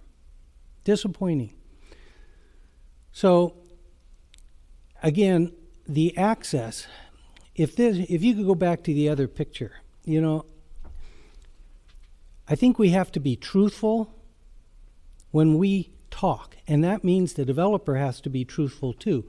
When you show this to the community, and the community said, well, it's going to be up at 7 stories in the air, but okay, you claim that this has been done elsewhere, and you know it's doable and workable. Okay, I could go up there with my dog and throw the frisbee. I can throw the baseball with my son, kick the soccer ball with my daughter. And they climb on board and they say, okay, you know, this is what's going to be. Let's go ahead and move forward. Now go back to the other picture. And this is now what it's going to be. And there's going to be fences everywhere, and you can't enjoy this. I find that really disappointing. And we're here for the residents. We're here for the residents to make sure that they are respected in this community. That if a developer wants to buy a parcel of land and do something, he adheres to the general plan, the municipal code, but more importantly, the intent. The intent of being respectful to people, the intent of democracy. There are lots of people out there that will cut and choose and pick and say that they meet all the requirements when in fact they don't. Not the intent. I'm so glad that my dad brought me up with a clear understanding of values, morals, democracy.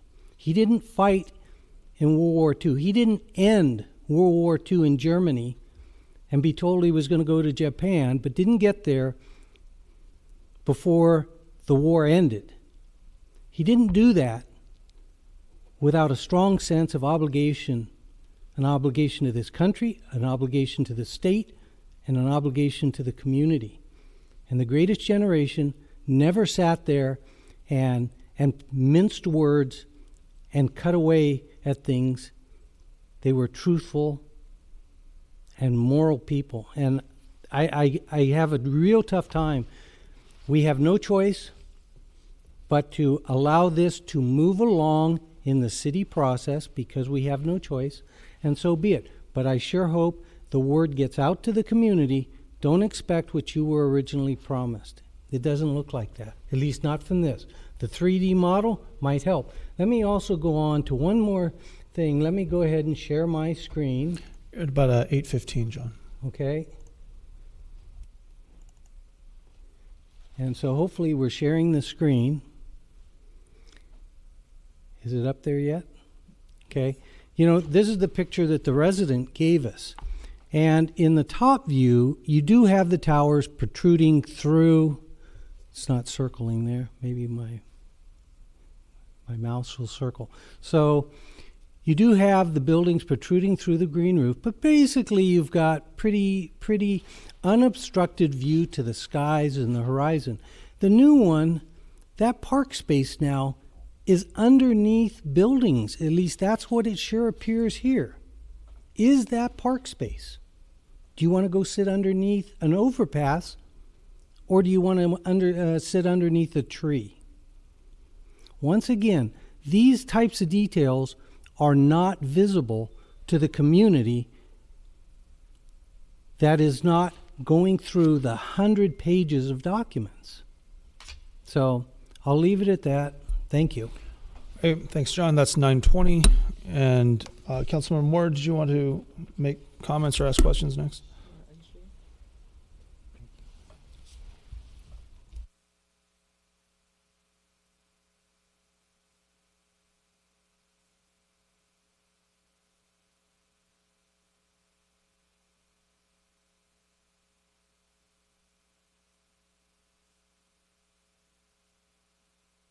Okay. So first I want to have the city verify that the one-to-one slope line drawn from Wolf Road is being followed. My concern is that we're actually using or ignoring the frontage roads, and I'm counting somewhere around 10 to 11 lanes on Wolf Road. And so it makes a considerable difference if you ignore the 2 lanes of frontage road along Wolf for where the setback is going to be. Now this, what I'm pointing to here is the original 90-day approval letter from the city to the Valco developer. And here they're saying hazardous waste site. Yes, the site is outside a hazardous waste site. And then they reference the databases, EnviroStore and GeoTracker. And for GeoTracker, they say that the cases were closed. And there was a Sears automotive case and the JCPenney automotive case, and that those cases were closed. But if we go to GeoTracker today, we'll see that it's open. And there's an open case for Valco. And also what we see, and these documents started to become available to the public after the developer apparently agreed to Santa Clara County Department of Environmental Health regulatory oversight. I think it was in April of 2021. And then you find that these documents go way back. In fact, of most interest to us is probably the Geosphere report from 2016, which apparently wasn't submitted to the city when they applied. And then you find all sorts of back and forth correspondence that's happened. And for me, what was pretty interesting was the 2021 soil report indicating that there was PCE on the site, and then it comes out that there were 3, possibly 4 dry cleaners surrounding the property. So also the developer provided a document and email to the public back in 2019 saying that the site was all clean, and as we've found out that was not the case. So if you give me a minute, I'm going to reset over at the dais and continue.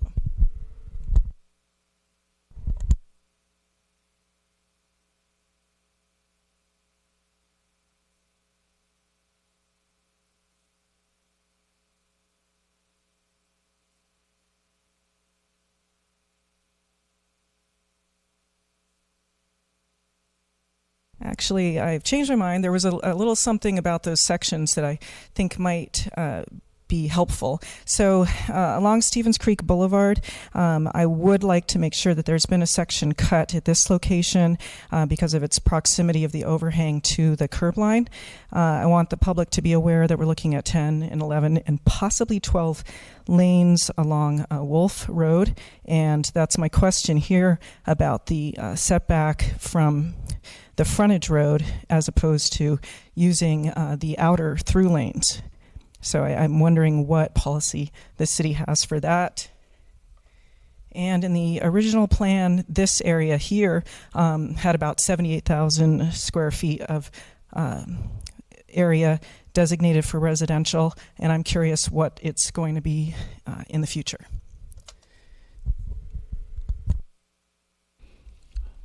Councilmember Moore, is that a question to staff or is that just a comment? Okay.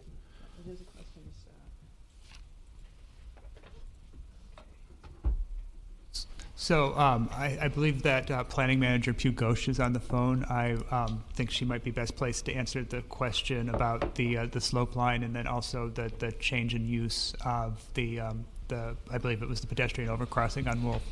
Okay, thanks, Chris. I see Pugh has her camera on. Welcome, Pugh. Good evening, Council. I hope you can hear me. I just want to confirm that there is a cross-section provided at the Stevens Creek location that Councilmember Moore pointed to. It is on page P0508.01, and it does indicate that the building is behind the slope line from Stevens Creek Boulevard. With regard to the changes to the overcrossing, that is now just a pedestrian, like a green roof crossing. Earlier in the 2018 approvals, there used to be some residential amenities in that space. That is no longer the case. Thank you. Mayor Paul, I would like to understand when projects like this come to the city and the developer is claiming a frontage road, as they are on this one, that I think the city should have a policy which would be fairly logical, that you can't add in extra frontage roads widening the street and then claim that your curb line is the one out in the through lanes, even though you're adding 2 lanes of extra traffic, which is what they're claiming here. So the setback, in my opinion, should actually be quite a bit more than what they are claiming to have, if you're following me. I am following you, and that's the first time I've heard the point made. It seems like a pretty good one. I mean, so Chris or someone from staff, if I can paraphrase what Councilmember Moore is saying, how can a developer make their own road and then redraw the setback line? I think it's essentially what you're saying, right? That is, and I have a few more questions if you'll, after we're done with this one. Sure. I can move on okay, and if anyone on staff would like to. So we could revisit that policy for future projects. That was a decision that was made, and the way that the setback slope was calculated was a decision that was made in 2018. And so, because that's not effect that we are required to use the same procedures and methodologies for evaluating the project that we did in 2018. So we're not in a position that we could revisit that question at this time. With respect to this project, at least. Okay, so a question about that is that if we take that to its maybe not logical conclusion, but if we take that idea to its logical conclusion, that we are essentially stuck with whatever decision was made in 2018, regardless of how that decision was arrived at, if it was perhaps even absolutely wrong. It seems that we are absolutely stuck with that from what I'm hearing, and I think that's a very odd situation. So I'll bring it to the notion of health and safety impacts, because while we're hearing about the bird safe design, bird safe dark sky design, and we're being informed of actual belief of there being health and safety impacts, if we look at a similarly sized project, the Valco specific plan, there were identified health and safety impacts with regards to air quality and noise. So I don't understand how it is how the city did not make any determination that there would be adverse impacts to health and safety in the original project. And again, for this one, since they have essentially made it larger, I don't understand why there are no health and safety impacts identified in either case. So I speak primarily to this case. That there are narrow circumstances where you could apply, for example, building standards, building code standards that due to health and safety impacts with certain modified projects. Those circumstances don't apply here. Okay. Now there have been changes to density bonus law in the interim. So. Is it true that the 15%, I think it is very low income that's being offered, now qualifies the developer for a 50% density bonus? Is that correct? That's correct. Okay. Was there a tribal resources check evaluation at all? No, that's not required as part of the modification process. Okay, so that addition happened in the interim. What I don't quite understand is why the law as it stands, it's like the developer can take the modification part, but they don't have to qualify for things like tribal resources, if I'm understanding correctly. That's correct. That's odd. Okay, so I'm looking at it like a 2,000 parking space deficit for the office component. To me, that sounds like about 100 bus trips per day, coming and going morning and night. Has anyone looked into that? And I'll just pepper a couple of questions all at once here. Councilmember Moore, you're near your 10 minutes, but I'll go ahead and cede over 5 of my minutes to you, so please. Oh, I'm nearly done with the last part here. I think we do need to know what the school impacts are. We were seeing about 750 students potentially in a much smaller project years ago, so we need to have that information provided, especially if it means redrawing of school district boundaries. And Four Leaf is being mentioned as providing this data. I would like to see the work, and with that work, what I would want to see is, with regards to their residential totals, how much of those totals are actually parking garages, because previously they had 1.4 million square feet, which were parking garages and about 500,000 square feet of amenity spaces in order to reach this calculation, which arguably is they certainly used the Cupertino floor area ratio definitions to their advantage, where they didn't have to count several million square feet of underground parking. So I would like to see the full amount of work from the developer. And I suppose one last thing that I was curious about was the 55% coverage, and I'll show this plan view real quick.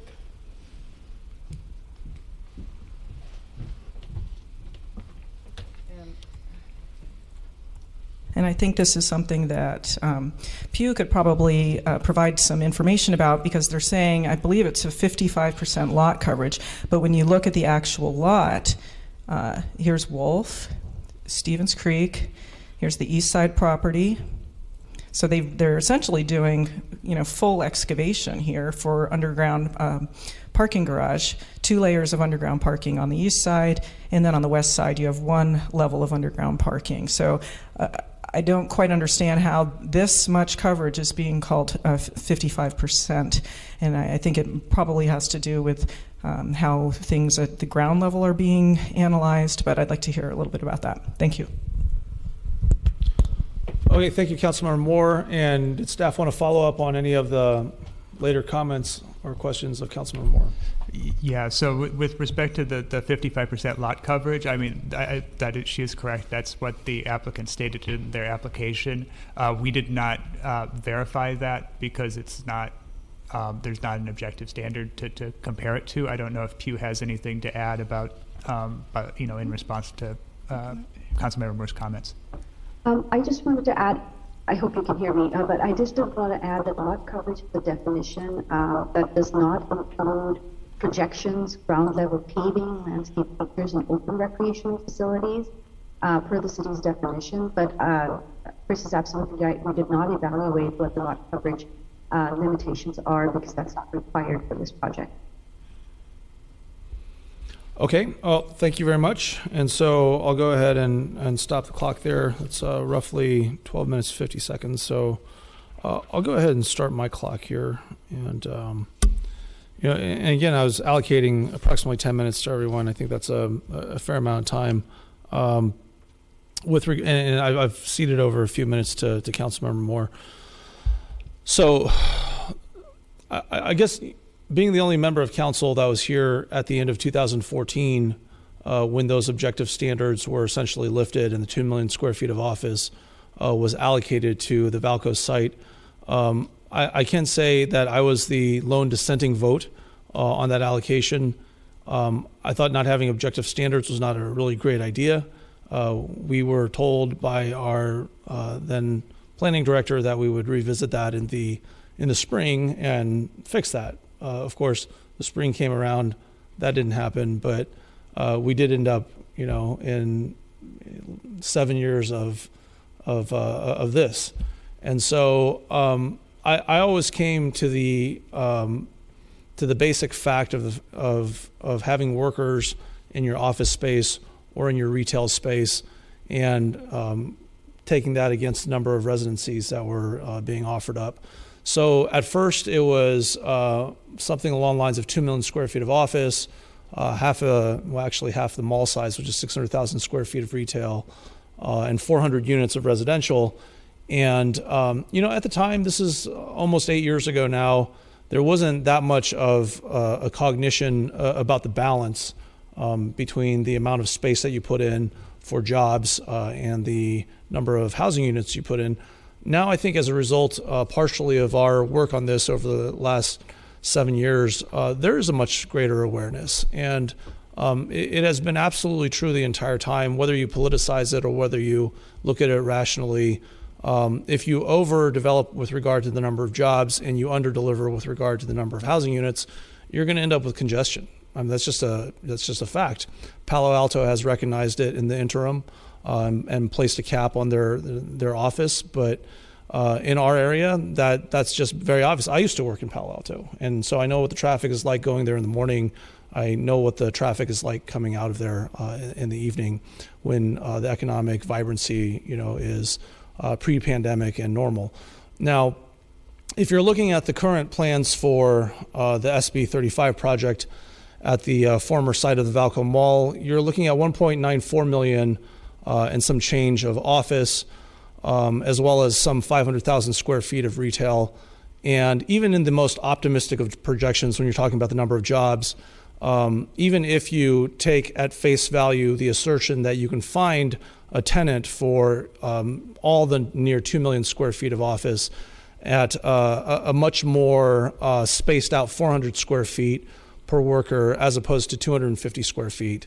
And, I will say that sometimes they drive it down to 150 square feet pre-pandemic. But even if we can accept the assertion that you can drive that up to 400 for, certain types of tenants, you're still at approximately 2,000. You're still at a lot of units. So 2 million broken down to 400 is 5,000.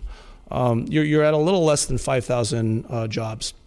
But then, of course, you still have 500,000 plus squares of retail. That's another 1,000 jobs at 500 square feet per job. So you're left with a deficit, even if it's very optimistic. And I calculated out after I take 2/3 of those jobs, because it's a 3-to-2 ratio, I calculated out at a little bit over 3,900 jobs. Now, 2,402 housing units, 3,900 jobs. Is it a better ratio? Is it a better deficit than it used to be? Yes, it is absolutely a better deficit. Is the applicant obligated to tie to 400 square feet a job? No, absolutely not. So that's something to keep in mind.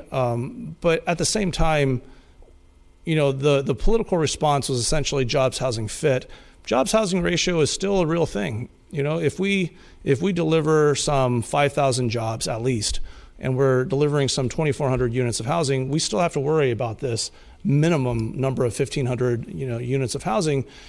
And then when you laden on top of that the fact that this was essentially constructed and conceived of as putatively a way to help alleviate the housing crisis, what you realize is that it is absolutely fair to say that this is ultimately an economically driven engine.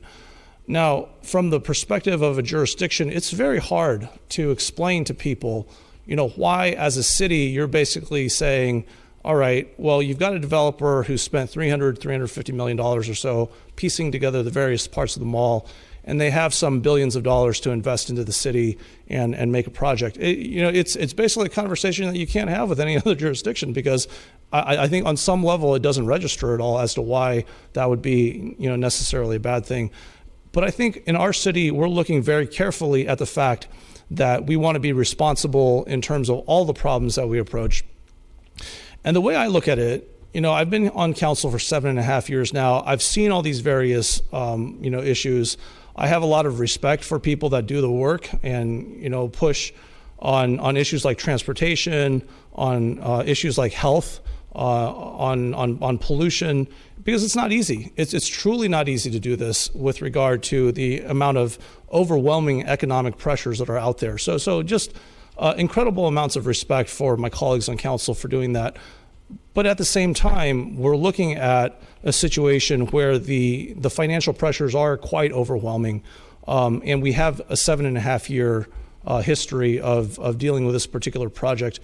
So at this time, it's clear, we've exhausted the point. This is a ministerial process.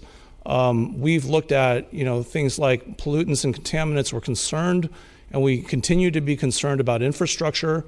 The whole idea of putting so much density in our city without necessarily a very thorough conversation about transit is something I think that is advisable to have as much conversation and as many plans as possible right now to try to alleviate what will inevitably be a very severe increase in congestion, assuming this project does get built successfully and assuming that the economy picks back up again. And so I think that when we look at the various tensions that are being created as a result of this project, it's also fair to say that we have to be continuing to do this work. And if that work is created because we get so much pressure, from people that have economic incentives, then I say so be it. It's not pleasant. I don't think it's fair. But at the end of the day, what I've tried to work for is a better conversation, a better way of doing things. I appreciate my colleagues on council for also putting in that work. But at the same time, we just have to be really clear-headed about the fact that this is actually going to make the housing crisis a bit more challenging. We have to be really clear-headed about the fact that infrastructure for San Jose trying to build a 5-mile BART extension underground has gone from a $7 billion estimate to a $9 billion estimate, and I'm not exaggerating. That's the federal government actually adding a couple $1 billion. It's 10 miles to Diridon Station from De Anza College. And so if we really want to be part of that equation and build out a transit system, I think we should. I think we should absolutely do that for a demi-century, a century kind of perspective. The types of impact fees that we're looking at on the transit side, on the transportation side of this project, are basically nothing. And so every penny that's out there, I think we should be asking for 10. So that's where I look at this, and I know that there's just so much work to be done in order to make sure that this is ultimately successful. I really, with the limitation of the amount of time that I basically imposed on this, we don't have time to really get into any measure of the details of the challenges that face us. But that's where we stand right now. And with regard to trying to move forward on this, I commend staff for their work. I wish you the best of luck. I think that DEH is doing a good job. I think that the applicant is understanding where we're coming from with regard to making sure that we want to keep everyone safe and healthy. I think we're all very sincere about that. And so I'll go ahead and wrap that. But I think the final word of caution here is there are no shortcuts. There are no easy way outs. You can think you can buy your way out of problems, but at the end of the day, we have to do the work. And the work here is actually compounded severely with regard to trying to do an end run around our local process. And I said this to the applicant, and he repeated it. The project manager repeated it back to me during this last 7 or 8 months when I've been trying to connect council with the applicant. Because I just don't think we should be fighting each other by proxy. We can disagree. Let's just disagree directly. The applicant said to me, "You told me a couple of years ago that you can go ministerial, but I control the ministers. I choose the ministers, and that's not anything I ever set out to do. I never set out to, as Gene Bedord likes to say, hire 6 or 7 city managers or whatever your count is, Gene. I never set out to do that. But with regard to being able to make sure that this project and our city gets this right, I think that we need to make sure that we have a very clear-eyed view of precisely what we're doing and how we're trying to tackle these problems. So I look at it, and I apologize. I have gone over. So Councilmember Moore, I've taken those minutes back. I'll go ahead and add them to, whoever wants to expound here. And, Councilmember Moore and Vice Mayor Chow, I do see your hands raised. But I think that it is a cautionary tale in one sense, but it is also something that if we draw upon what has made us successful, we can also continue that success. It's just the fact that I want to make sure that we have these direct dialogues and that we're honest with each other and we're very clear-headed about what our challenges are that we face as a result, not just of this project, but of a lot of the various pressures as a result of our economic success. So in closing, I would say let's celebrate what we've done well, but let's just be very careful about the repercussions of that. And there are really no easy ways out to creating a truly cohesive and effective community. Thanks. Okay, so I have hands raised from actually Councilmember Willie, Vice Mayor Chow, and Councilmember Moore. And so let me go back in the order that we originally spoke. Councilmember Wade, did you want a follow-up as well? I'll let him Yep. Okay, so I timed myself out at 11:30. I took 3 minutes and gave it to Councilmember Moore, so we're right around 15. And so we'll go ahead and reset that. Councilmember, let me go backwards in here. Councilmember Willie, you have another 5 minutes and a half. Councilmember Moore, that would give you another couple minutes, and Vice Mayor Chow, that would give you approximately 8 more minutes. And so why don't we start with you, Vice Mayor Chow? Okay, so I think we found out a lot more about environmental pollutants after the project has been approved, and we found out the 2016 report that was not made available to the city. So I would like to know if the project is submitted today as a brand new project, given what we know on the environmental issues on this project, would this project still qualify under SB 35? Yes. It will still. Yes, So all these pollutant will be waived. Yeah, so by the state. Right. So clearly there are pollutants present on the site. There's no arguing that. But the criteria for inclusion or exclusion as an SB 35 site depends on specific listings under different regulatory programs and sites identified by state agencies. And this site was not on those lists in 2018 and is not on those lists now. Mm-hmm. So for a normal project, let's say Westport, the project is approved, but the city would adopt, say, dark sky and bird safe ordinance maybe after the project is approved. I don't remember the specific timeline. Assuming that's adopted after. A normal project, usually it's when I think they pull the permits, they need to comply with our city standard when they pull the permits rather than when we approve the project. Is that true? So generally in permitting, the city will, apply the standards that are in place at the time the permit is issued.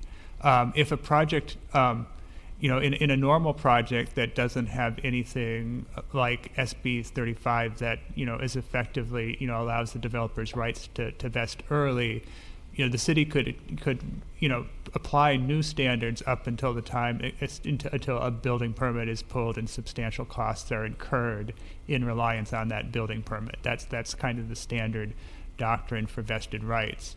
SB 35 is one of a number of statutes that creates effectively an early vesting procedure, and that's why we're not allowed to apply standards that were adopted after 2018.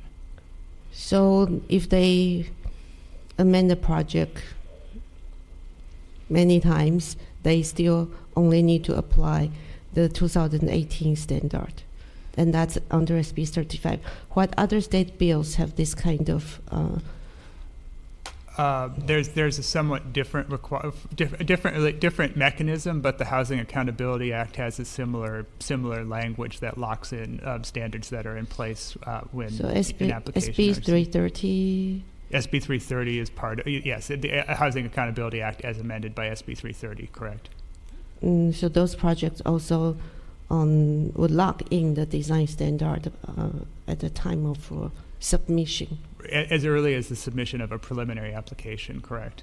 Only a preliminary application, yeah. So that, okay.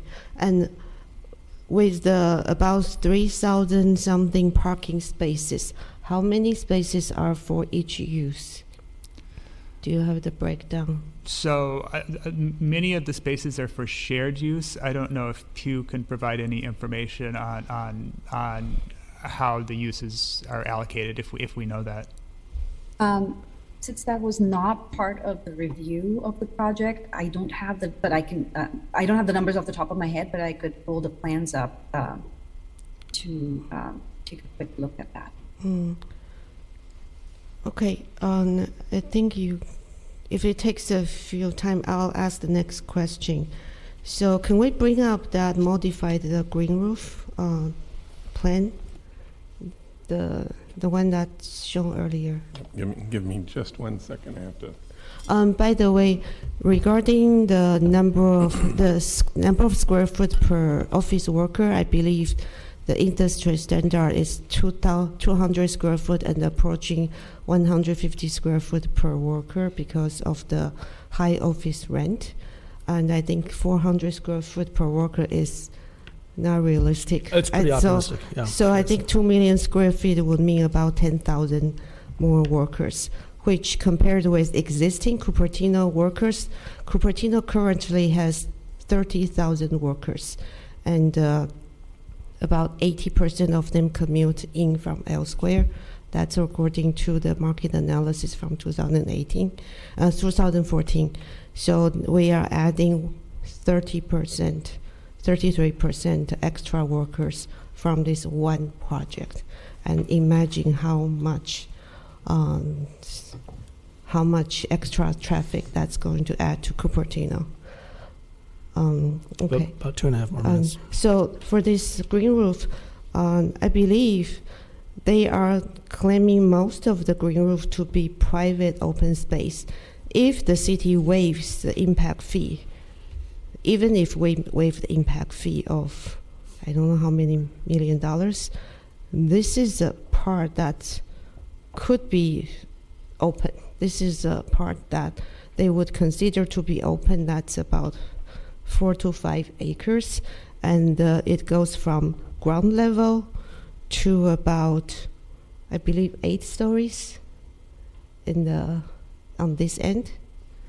Yeah, I think that's about right. It rises. It's a sloped area that rises. So up it's from a ground sloped level. area, and so basically you have to climb up to that height, right?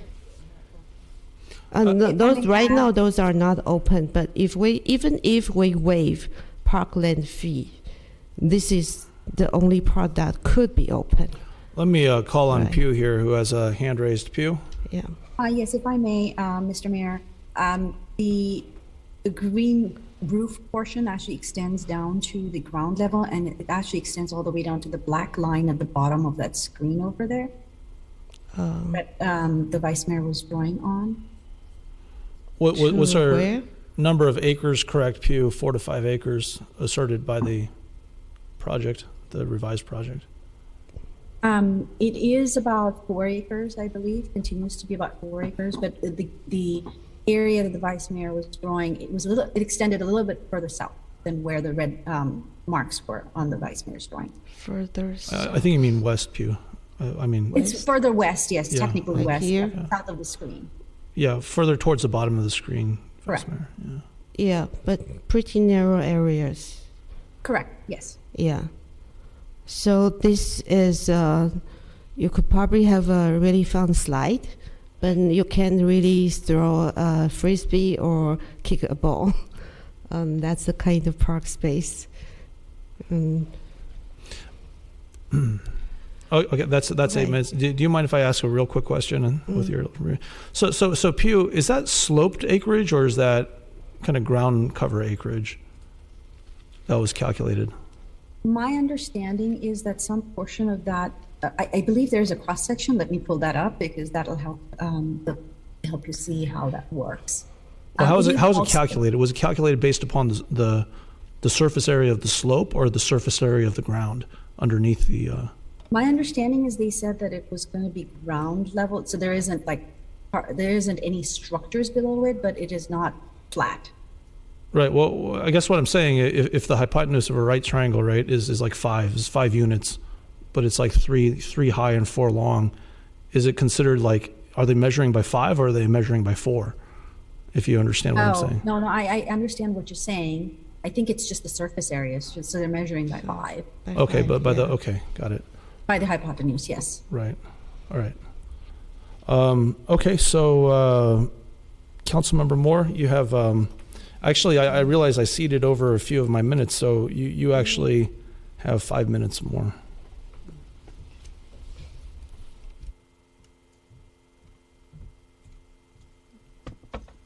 I did want to add that I do have the parking numbers if the council was still interested. Oh, sure. As Councilmember Moore's transitioning to the overhead projector, sure. And Pew, what are those numbers? So they are up on the screen right now. For residential parking, there's about 2,350 stalls.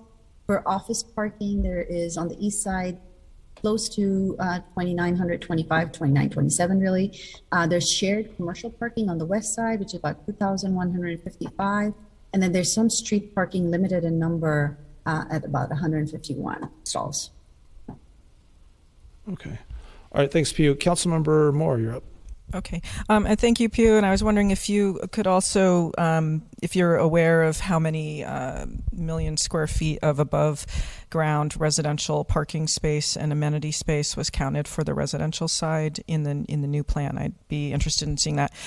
So in this section, you can see where they started their 1-to-1 setback line at the through lane curb line, as opposed to, and then added in the 2 frontage lanes and didn't start the 1-to-1 setback line there, which would have made the whole building not comply.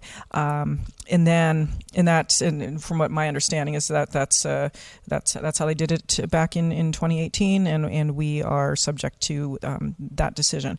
Now, what bothers me with this image that the public has given is that if I were to look at this, I would wonder why anybody was having a problem with this project, because it looks like it's 1, 2, 3, 4. It's only 6 stories high. What are people complaining about? And then there was the previous picture. Well, I won't pull it up, but you don't need to see it again. With the green roof, is that it because they shaded the balconies and concrete areas from what it looks like the same or very similar to the green roof. It's deceptively looking as though there's a lot more green grass area, and then there's we don't exactly know what the green roof is going to be when in its final edition. So I think even this image, and I really appreciate Peggy Griffin for bringing this up, it doesn't show us the full picture because it's so small, but these are 267-foot towers, and this is showing us 2, but there's actually 7 of these. And then I drew a little image of approximately what 19800 Wolf would look like across the street from it. So you're seeing there's a huge difference in height, and then you have to consider the impact to the sewage system, storm drain system, and the water system that this project is going to have, which is going to be pretty formidable. And I have to say, since they did qualify for the 50% density bonus, I'm almost wishing they took it at this point, because they're causing at least a 3,410 housing unit deficit by having so much office in the project. Okay, that's it. Thank you. Hey, thank you, Councilmember Moore. You used 2.5 minutes of that, and so you're right at the 15. Councilmember Willie, you have another 5 minutes. Great. And a half. I'd kind of like to preface that while I think we all share the concerns on the many aspects, the job housing balance, the contamination, getting the project built as soon as possible, but making sure all the issues are are looked at with respect to the community. That kind of being said, let's go back to the particular topic that I thought was needing to be addressed, and that's with the park space. Maybe the city manager can bring back the 2 plaza pictures. That's our park space. And my recollection is, and again, it's recollection because we're not allowed to be a part of the process. The recollection is that their on-the-ground park space was supposed to be, I think, 6 acres. Now, so if we take the East Side Plaza, let's see if my pen, and I think I heard tonight that the city manager said that that is going to be closed to the community altogether?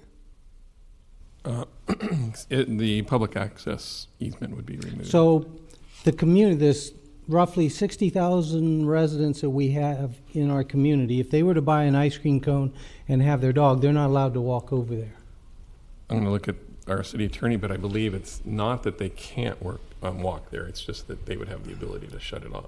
I'll leave it to Chris. I think Pugh also has her hand raised. I think similar to the response to Councilmember Way's question earlier, that their access would be at the discretion of the property owner in the absence of some kind of public access easement. Well, that's a little bit better than what I originally thought. Now, when I look at that east side one, it's supposed to be a total of about 6 acres on the ground, per my recollection, and yet I see what looks like multiple buildings within that plaza. And so how much park space or space that would qualify as park space is in the East Plaza? That would be a question for city staff that I'd like to have them measure and ultimately put in a package on the website so our community knows. I'd like to have them do the same thing for the West Side Plaza, which I guess is accessible if somebody comes and gets a hamburger and ice cream at one of the stores, can then walk out in this plaza. But again, it sure looks like it's mostly occupied by buildings. Again, how much of that is truly park space? Not necessarily, concrete barriers and things of that nature, but park space, because it really doesn't look like there's any place there to simply have your dogs run around and throw frisbees and stuff. So I think both of those, I would ask that the city staff get out their calipers, measure the amount of park space, and make that available to the community. Now, if you go back to the original plan for the 30 acres of park space, I'd really like, again, to ask the city staff to get out their calipers and measure. My recollection, again, is that this was touted as a 30-acre elevated park space. So if that's 30 acres, please confirm that that does, in fact, add up to 30 acres of accessible, walkable, playable park space. Now let's flip back to the today's view.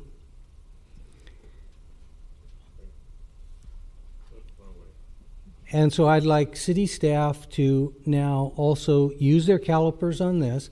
How much park space is now left in this rendering?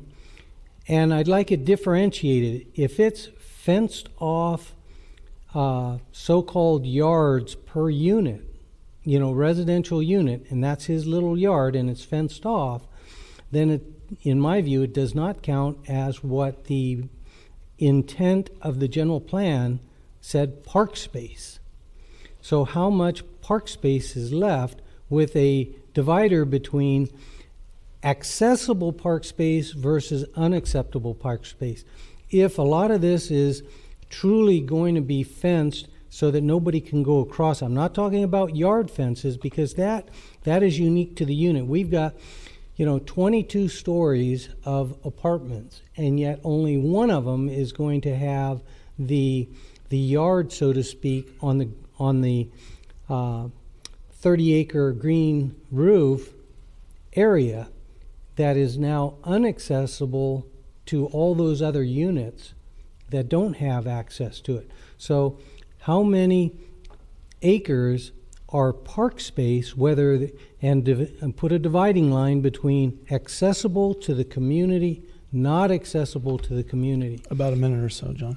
And then when I showed the side view with the towers now extending out over the park space. So once you have those previous numbers I talked about, now the next level of computation, if we're not going to count park space underneath an overpass, I don't think we should be counting that park space that's underneath extending buildings and saying that that's considered park space. You look up, you see concrete and steel beams. I think we need to do that, put it on the website, let the community know.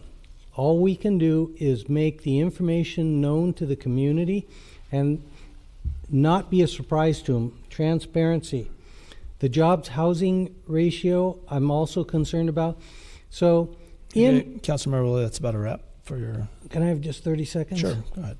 You know, in industry, when a project is done, it is very common to do a post-mortem.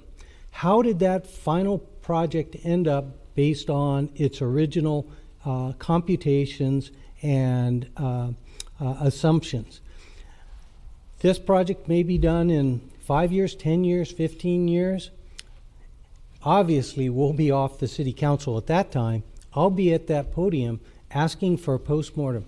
How many workers are now occupying all those units? How many people are living in all those units?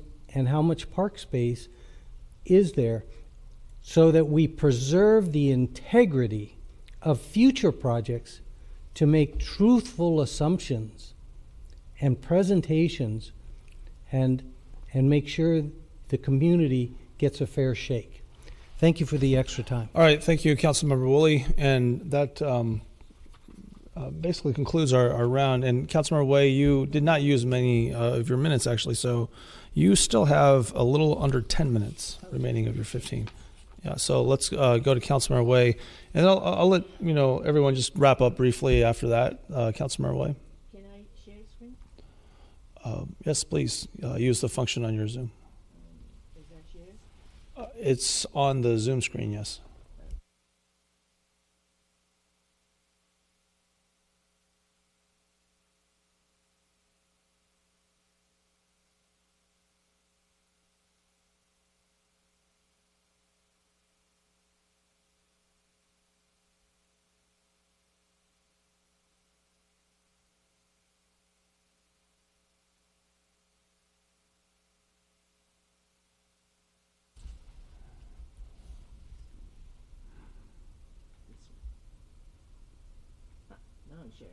Yes.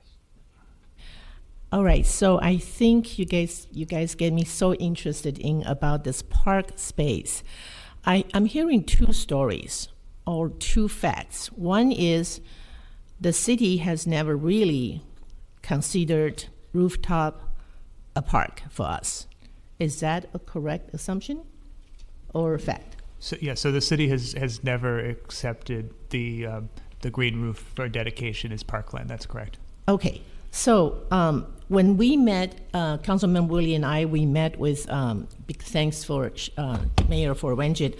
We did ask him about the park space, and as Vice Mayor circled the place, I believe that is going to be open to the public, whether we accept that as park space or not. That is my understanding.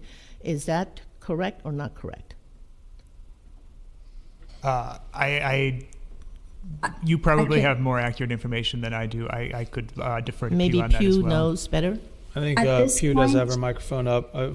Vice Mayor Shah, I know you wanted to say something, but this is I'm Councilmember asking a Way's question. time. I'm just confirming it. Let's go to Pew. Did you want to say something on that front? Yes, I did want to say that at this point, we're not aware of any fencing that prevents people from accessing the green roof, which they actually they identify, rather I should say, on what they call the West Perimeter Park, and that's identified on sheet E0507.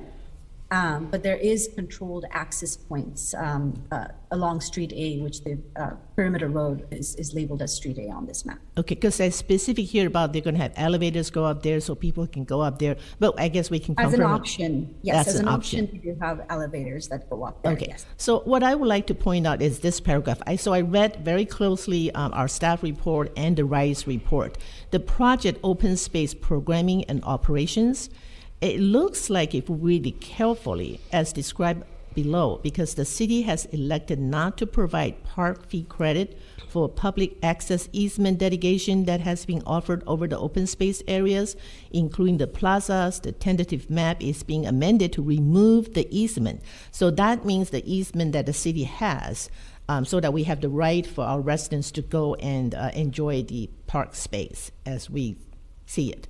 So given the applicant's interest in providing a parkland solution for the park deficit east side of Cupertino, these areas will continue to provide community gathering space, connectivity, and opportunities for our community events. I'm going to skip all this and go back to the last sentence.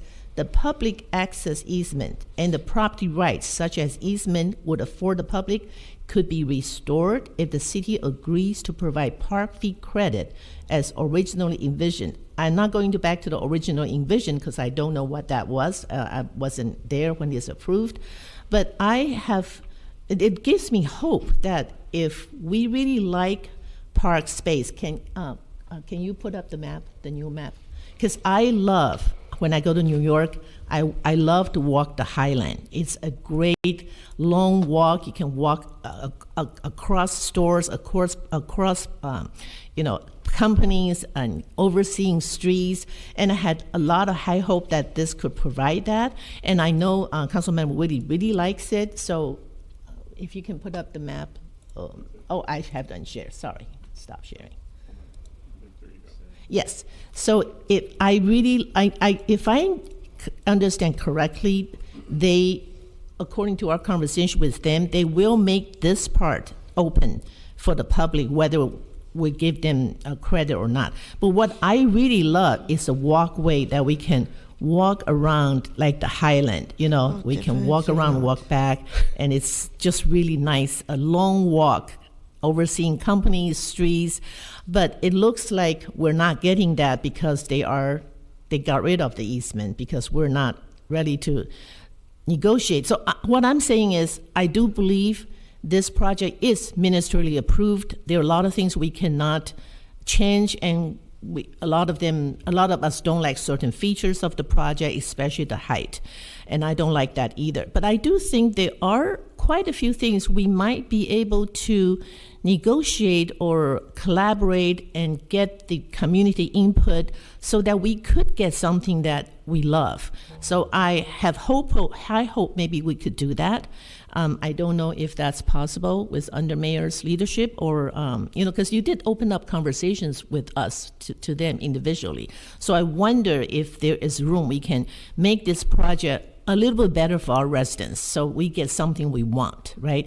And as for dark sky and the bird safety, environmental issues, what I would like to say to Sand Hill and to Reed Mo is, let's make this, if Sand Hill is a proud and reputable international developer, it would want to advance climate actions. It would want to be environmental stewardship, and it would want to be us, not just Cupertino residents, maybe worldwide say, wow, they didn't have to do this, but they are environmental stewardship. They understand the importance of climate actions, that they would do this because it's the right thing to do. So I'm hoping that with community input, with everyone's input to them, that they would be that developer that has that environmental stewardship, that they'll do it on their own. And I'm hoping that that could happen. And for other things, I think we might be able to still negotiate something in there, even though there are a lot of things we cannot control. There are things we don't like, but it is things we cannot change. I'm reading a lot of things online. if we can accept things that we cannot change, but move forward with something that we can change, then we can make a project better for our residents. And I think it's our responsibility as city council members to think about what our residents want. And for things we cannot change, how can we make it better? How can we open up partnerships, collaborations, and make it better for our residents? Okay, thank you very much, Councilmember Way. I'll go ahead and go first on wrapping. I want to make it clear, the rhetoric about my leadership. I think it should be made clear that what I'm trying to do is make sure we don't create an environment in our community where people are attacking each other through proxies. And so this direct conversation, that's precisely what I'm trying to foster here too. And I'm not going to go to bat for, something that is, basically, driven largely by financial interests and going to say, I think at the end of the day, this is great, when in fact, that's kind of the easy way out. So, to the points, that have been made tonight, I think we all contribute to that, process of trying to make something better. But I think some of us contribute in sort of this fashion that drives other people to actually do the work, and the work really is if it's not clear that there are aspects to a particular project that are extremely challenging, and the financial interests are there to go ahead and kind of obscure those challenges, then we really need to go to the drawing board, and we need to be very firm. And when it comes to toxic contamination, the true pressures upon housing, the pressures upon infrastructure, those are the hard climbs here.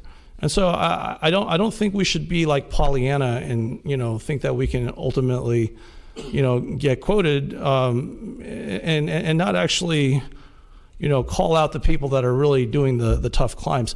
So I think at the end of all of this, what I can say is that in terms of trying to make sure that we get the maximum types of alleviations of some of these pressures, I think there are a lot of different ways of looking at a complicated equation. This project probably gives us at least a dozen really complicated issues: housing and transit and infrastructure. There's just only a few of them. But like if you look at the park dedication, I think it's probably right that the space is gonna be there. And there are a lot of things that we can be doing with park fees. We should be fighting for park fees. We should optimize the park, the transportation, even the affordable housing fees. I think they're quite justified because of the original analysis that got us to this point. But I do want to be really clear. We need to have a community conversation that is a bit less snarky at the end of the day. And I mean this to everyone, but let's not perpetuate this. I mean, it's not necessary to create a situation where we can play this, now 260-foot game of gotcha. This is one of these things where, we've gone a few bridges too far in this conversation. So, thank you for everyone in their work, and this is a cohesive whole at the end of the day. We have had a long journey to get to this point, and there's going to be, I think, probably much longer by 3 or even 4 or 5-fold to get to resolution here. So thanks for entertaining that. I'll go ahead and open this up to anyone else who has some closing comments for this study session. Vice Mayor Chow, then Councilmember Moore. So regarding the rooftop access, I specifically had discussion with Reed Mold. The trail that you are envisioning, Councilmember Wade, they are all private open space. I know that. So, but you were giving people false hope that with negotiation they can be open. They are not up for negotiation. And then even the lower part that I was trying to draw, the lower part, that's 4 acres or 5 acres, that's closed as of today, unless we waive the tens of millions of parks fee that they want us to waive. Otherwise, there will be a gate. It will be closed. They are saying that it could be open, but only if we waive those fees, and that needs to be clear. And I have a question about the perimeter bike trail. So the perimeter tree, are they going to be also private? Or do we have easement over that? Yeah, so the easement on the perimeter bike trail was removed. Presumably, they'll still allow access to the trail, but the easement was removed. So we had the easement in the last version, and now they removed that. So they basically could put a gate there, so there will be no access to the perimeter road, bike trail. The access would be at their discretion, correct? And then I think there was envisioned the bike trail going underground to the other side of the Wolf. So that's also no easement, public easement. So they can close that too. That's my understanding as well. Pew can jump in if I'm not correct. Okay, so then I have a question regarding this chart. Let me share the screen. So this is in their plan set that it says community open space. But it looks like all of these community open space are not really open to the community of Cupertino, but it's open only to the Rice community. The East Plaza, you said that we have no easement over there. So Perimeter Road, we have no easement. So are these all closed to the public? At this point, there is no fencing proposed around the plazas to keep people out. Presumably, they wish for this project to be a success, which would, imagine that these spaces would be open to the public for use. If they have stores there, but for West Plaza, because there is no retail, so they don't have to open that. They could make that a gated community, right? Potentially, yes. And so all of this space that we see here, are they all technically private open space? The other open space is pretty much private open space, except for potentially the commercial balconies and terraces, but even that is possibly the ones for the office space. Mm-hmm. So that would all be private open space for the users of that space. The community open space may or may not be open depending on how they envision the project to work. So we don't currently have any objective standard on the amount of public open space a project has to provide, right? That is correct, not for this project. And do we usually have that for other projects? Well, for this one, there was a specific plan that was envisioned, and in the specific plan, it did talk about 6 acres of open space. Mm-hmm. Okay, thank you. All right, thank you, Vice Mayor. And did you want to wrap? You have another half minute or so.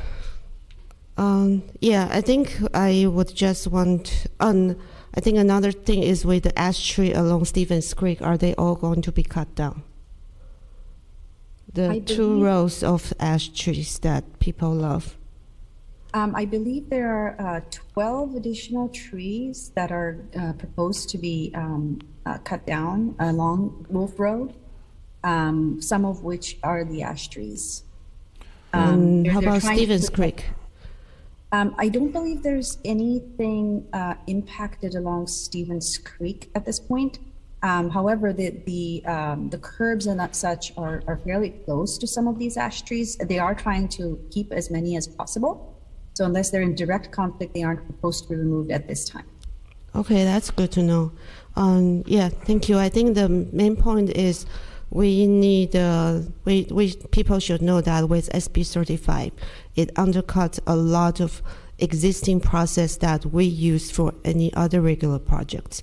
And this version of the amendment actually reduced a lot of public benefits that they had even in the last one. And there is nothing the city can do, and they can do another amendment and make it even worse. All right, thank you, Vice Mayor Chow. Next, we have Councilmember Moore. Okay. Thank you. I have a question about the roadway easements which we have around TJI Fridays and the former Alexanders. How much is the city being paid for those easements? Since easements are worth money and they do provide really good access to the Simeon property on the west side and to the Hyatt House on the east side. So I would think that both of those property owners would want to ensure that those roadway easements were maintained in place. And when we went back to the original tentative subdivision map, there was an option that if the city did not choose to let those easements go, that there was going to be an alternative plan. And when they got to the final approved set from the city, that plan was not included in it, but it was referenced. So I'm wondering if this new tentative subdivision map still accounts for the roadway easements that the city owns, and then if the city staff has decided to give those easements away and not have the city council have a legislative hearing about it, how much money have you negotiated for us, for the city to receive for them? And then I want to mention also that the parkland, I'm coming up with $130 million for using the 13.08 CMC calculation, using 1.8 times the 2402 times 10 million per acre divided by 1,000. So the actual value of the parkland they should be providing is about $130 million, and I think the public should be aware of that. That it's actually a huge benefit to the developer to build this roof up there and not have to give away the land because he would not be able to develop that area. And then also, this is the largest project in the city's history. I appreciate that we're having this one informational item tonight on this, but I feel that the amount of time that we're being given, the amount of visual aids that we've been provided with are very insufficient for the public to have a good concept of what they're actually going to end up with. We don't even have an image of what it would be like to drive down Wolf Road when this project is completed. I'm disappointed with the low turnout that we have here, and I just simply don't know that that people are totally informed about what's going to be happening in the future. So going back to the easements, if I could have some information about that for how much money the city has negotiated for them. So the city isn't giving away the easements. The easements are being relocated pursuant to the tentative map process that's outlined in SB 35, and that the easements will be formally vacated and dedicated at the new location when the final map is approved. Okay, so just to clarify, so the largest project in the city's history is going to have easements removed and relocated by staff's determination. Is that right? That's correct. That's the statutory process.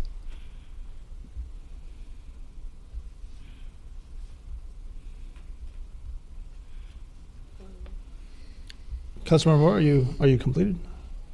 Oh yeah, I'm done. Okay. Vice Mayor Chow, before we go back to you, I'm going to check in with Councilmember Woolley and Councilmember Way.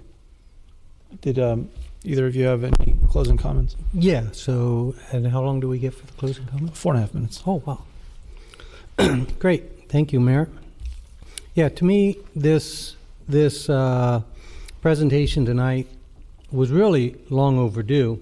Per the staff report, the revised plan, was put in March 24th, and this is the first that we in the community have been able to discuss it together, and the deadline is Friday. So long overdue, and so, in my view, so important to the community that they know we're looking over everything, trying to do whatever we can for them.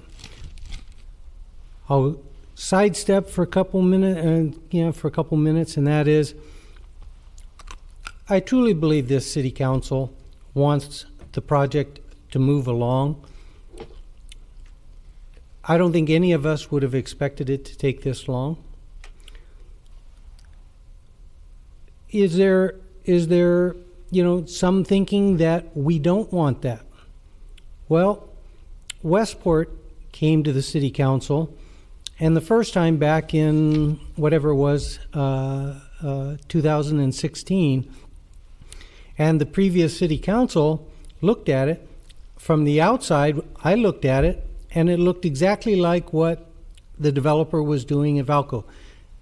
The Westport developer was copying that. We can make this dense, this tall office buildings, and of course, the city council had a huge problem with it. The community had a huge problem with it. It was office. It was office. We already have a lot of traffic during traffic hours. We have residents telling us that they come off of out of their house on Foothill Expressway and come down through Cupertino, and what should be a 10-minute drive is 40 minutes. So city council is meant to try and create things that, and work with the developer and create things that fit for the community, that generate a profit. Westport got approved by this city council with a 5-0 vote. And it's a housing project. He brought it to us as the housing project, and we made our comments. He met with each one of us. I made my comments about access to the inner park area. And he brought it to us, and we gave him the feedback, and he had said that he wanted to reduce the retail from 20,000 square feet down to 8,000 square feet. He only had 5 BMR units, but he wanted all the waivers and wanted to take the height up to 90 feet rather than the allowed 45. And we talked, we told him what we felt the concerns of the residents would be, and he went off and made adjustments. And when he brought it back, the 3 developers that were then going to be purchasing each one portion of that project said, wow, we're happy with the improvements. One more minute. Yeah. The number of units for the BMR and for the senior got increased, something on the order of like 27 memory care units. The 8,000 square feet of retail got put back, and the access to the inner green was increased. And those 3 developers that then bought those sections, in my memory, all said, wow, we really like this project. So the job that we do up here is intended to help foster that. Had we, that night, first night that it came to us, and we made those comments, and he went back, had we approved it that night, there would not be those additional benefits. I think the memory care units have been already put in by that night, but the retail got put back in, the access to the inner green got installed, and he ultimately sold all 3 of those portions. Please wrap, Councilman Rowley. Made his large profit, and we would be happy to do that same type of process here. Yeah, it's not a slam dunk. We're going to look at how it fits with the community, and then approve a project, and then help it get moved along as fast as possible. Thank you, Councilman Rowley. The green fence is up, and things are moving for Westport, and it could be the same here. I'm going to ask that we conclude the wraps. So we've all had a chance to speak, except Councilman Way. Did you? Okay, Councilman Way. And then I'll bring it back. Vice Mayor Chow, you seem to have a pressing urge to speak, and so we'll bring it back after Councilmember Way makes her wrapping up remarks. So I'm just listening to Councilmember Willie, and I totally agree. Have our council and our residents work with developers. That's the ideal thing to do. So I still consider myself pretty new, even almost 2 years on the job. So what I vowed, and I think every council should do, is avoid another SB 35 project. it's ministry approval. It's not good for our staff. It's not good for the residents. It's not good for the council. And we really need to make the best effort to represent the residents and to avoid another SB 35 project in our community. And I think that's what I would dedicate myself to do, and I think our council can do it together. And I understand this Valco project is not an ideal project. If we have our current general plan allows for 1.2 million square footage of retail plus 389 units of housing up to 600 with density bonus, that's also going to bring jobs. And so what I'm trying to say is every project is not an ideal project. And I'm still have hope that our council and residents can work with the RISE and make a better programming within the project that's there to represent our residents to the best we can. We need your input. We need rational, reasonable partnerships. We need to get rid of whatever previous water under the bridge. Let's move forward to make this project a better place, a better project than what is now. So that's my conclusion. Thanks. Okay, well, thank you very much, Councilmember Wei. And then I can, Vice Mayor, what is it that you wanted to go over as we've had all the rapid comments? Have and about how much time would you need to? I do have some wrapping comments I really want to make, but first I want to clarify regarding the tentative No. The way we're going to do this is that you're going to say how much time you need, and we're going to make a decision as to whether, that makes sense to grant. Okay. So about how much time would you require here? 3 to 5 minutes. 3 to 5 minutes. I think to be fair to everyone, since you already had that opportunity to wrap, let's just go ahead. If everyone's okay with it, to provide you 3 minutes. That's everything, and then we'll just stop it there. Is that okay? Is that workable? Yeah. All right, go ahead. So, I guess I'll skip my question. I think the problem here we have is not SB 35. Problem is we have a site. We have given them 2 million square feet of office without building height and objective standards. What we need is to strengthen objective standards across our municipal code so that whatever project that comes along, we can control whether there will be SB 35 project or not. And I have a good friend who supports Valco, and he told me he's pro-housing. I laughed. I said, are you really sure? Cupertino identified the 5 housing element site. The only project that faced opposition is Valco because of the huge amount of office it's allocated.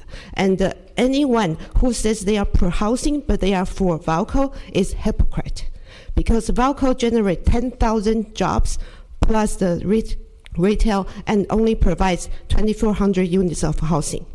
And we have people come here say they are pro-affordable housing when they did not say one word about the small amount of midi studio, mostly one-bedroom studio units, when they should have provided a comparable size of market rate units. And this is not the kind of affordable housing that this project is supposed to provide. There should be comparable amount of affordable and market rate housing. That's what made therefore this kind of ministerial SB 35 project is supposed to build on. But we don't have that. We have a very small amount of affordable housing. In terms of units, yes, but in terms of square footage, it's minimal. 1 minute, Vice Mayor. Affordable housing, you have to, as council members, we need to continue to push, like Westport. Because of we pushed, eventually we have a better project with more units, and then we maintain the retail space we have. If we don't push, if we keep saying, okay, we are not going to get a better project. So it's our obligation to push to get a better project. And I think that's the obligation of this council. Thank you.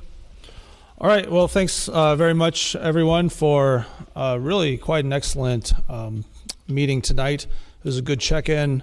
This was a special meeting, and so we don't have any further items on our agenda. I will remind everyone that we have a regularly scheduled council meeting 1 week from tonight. That starts at 6:45 p.m. Unless we have a study session. Actually, I think that it might start at either 5 or 5:30. So check your agenda. That should come out tomorrow or the next day. Thank you very much, everyone, and meeting adjourned.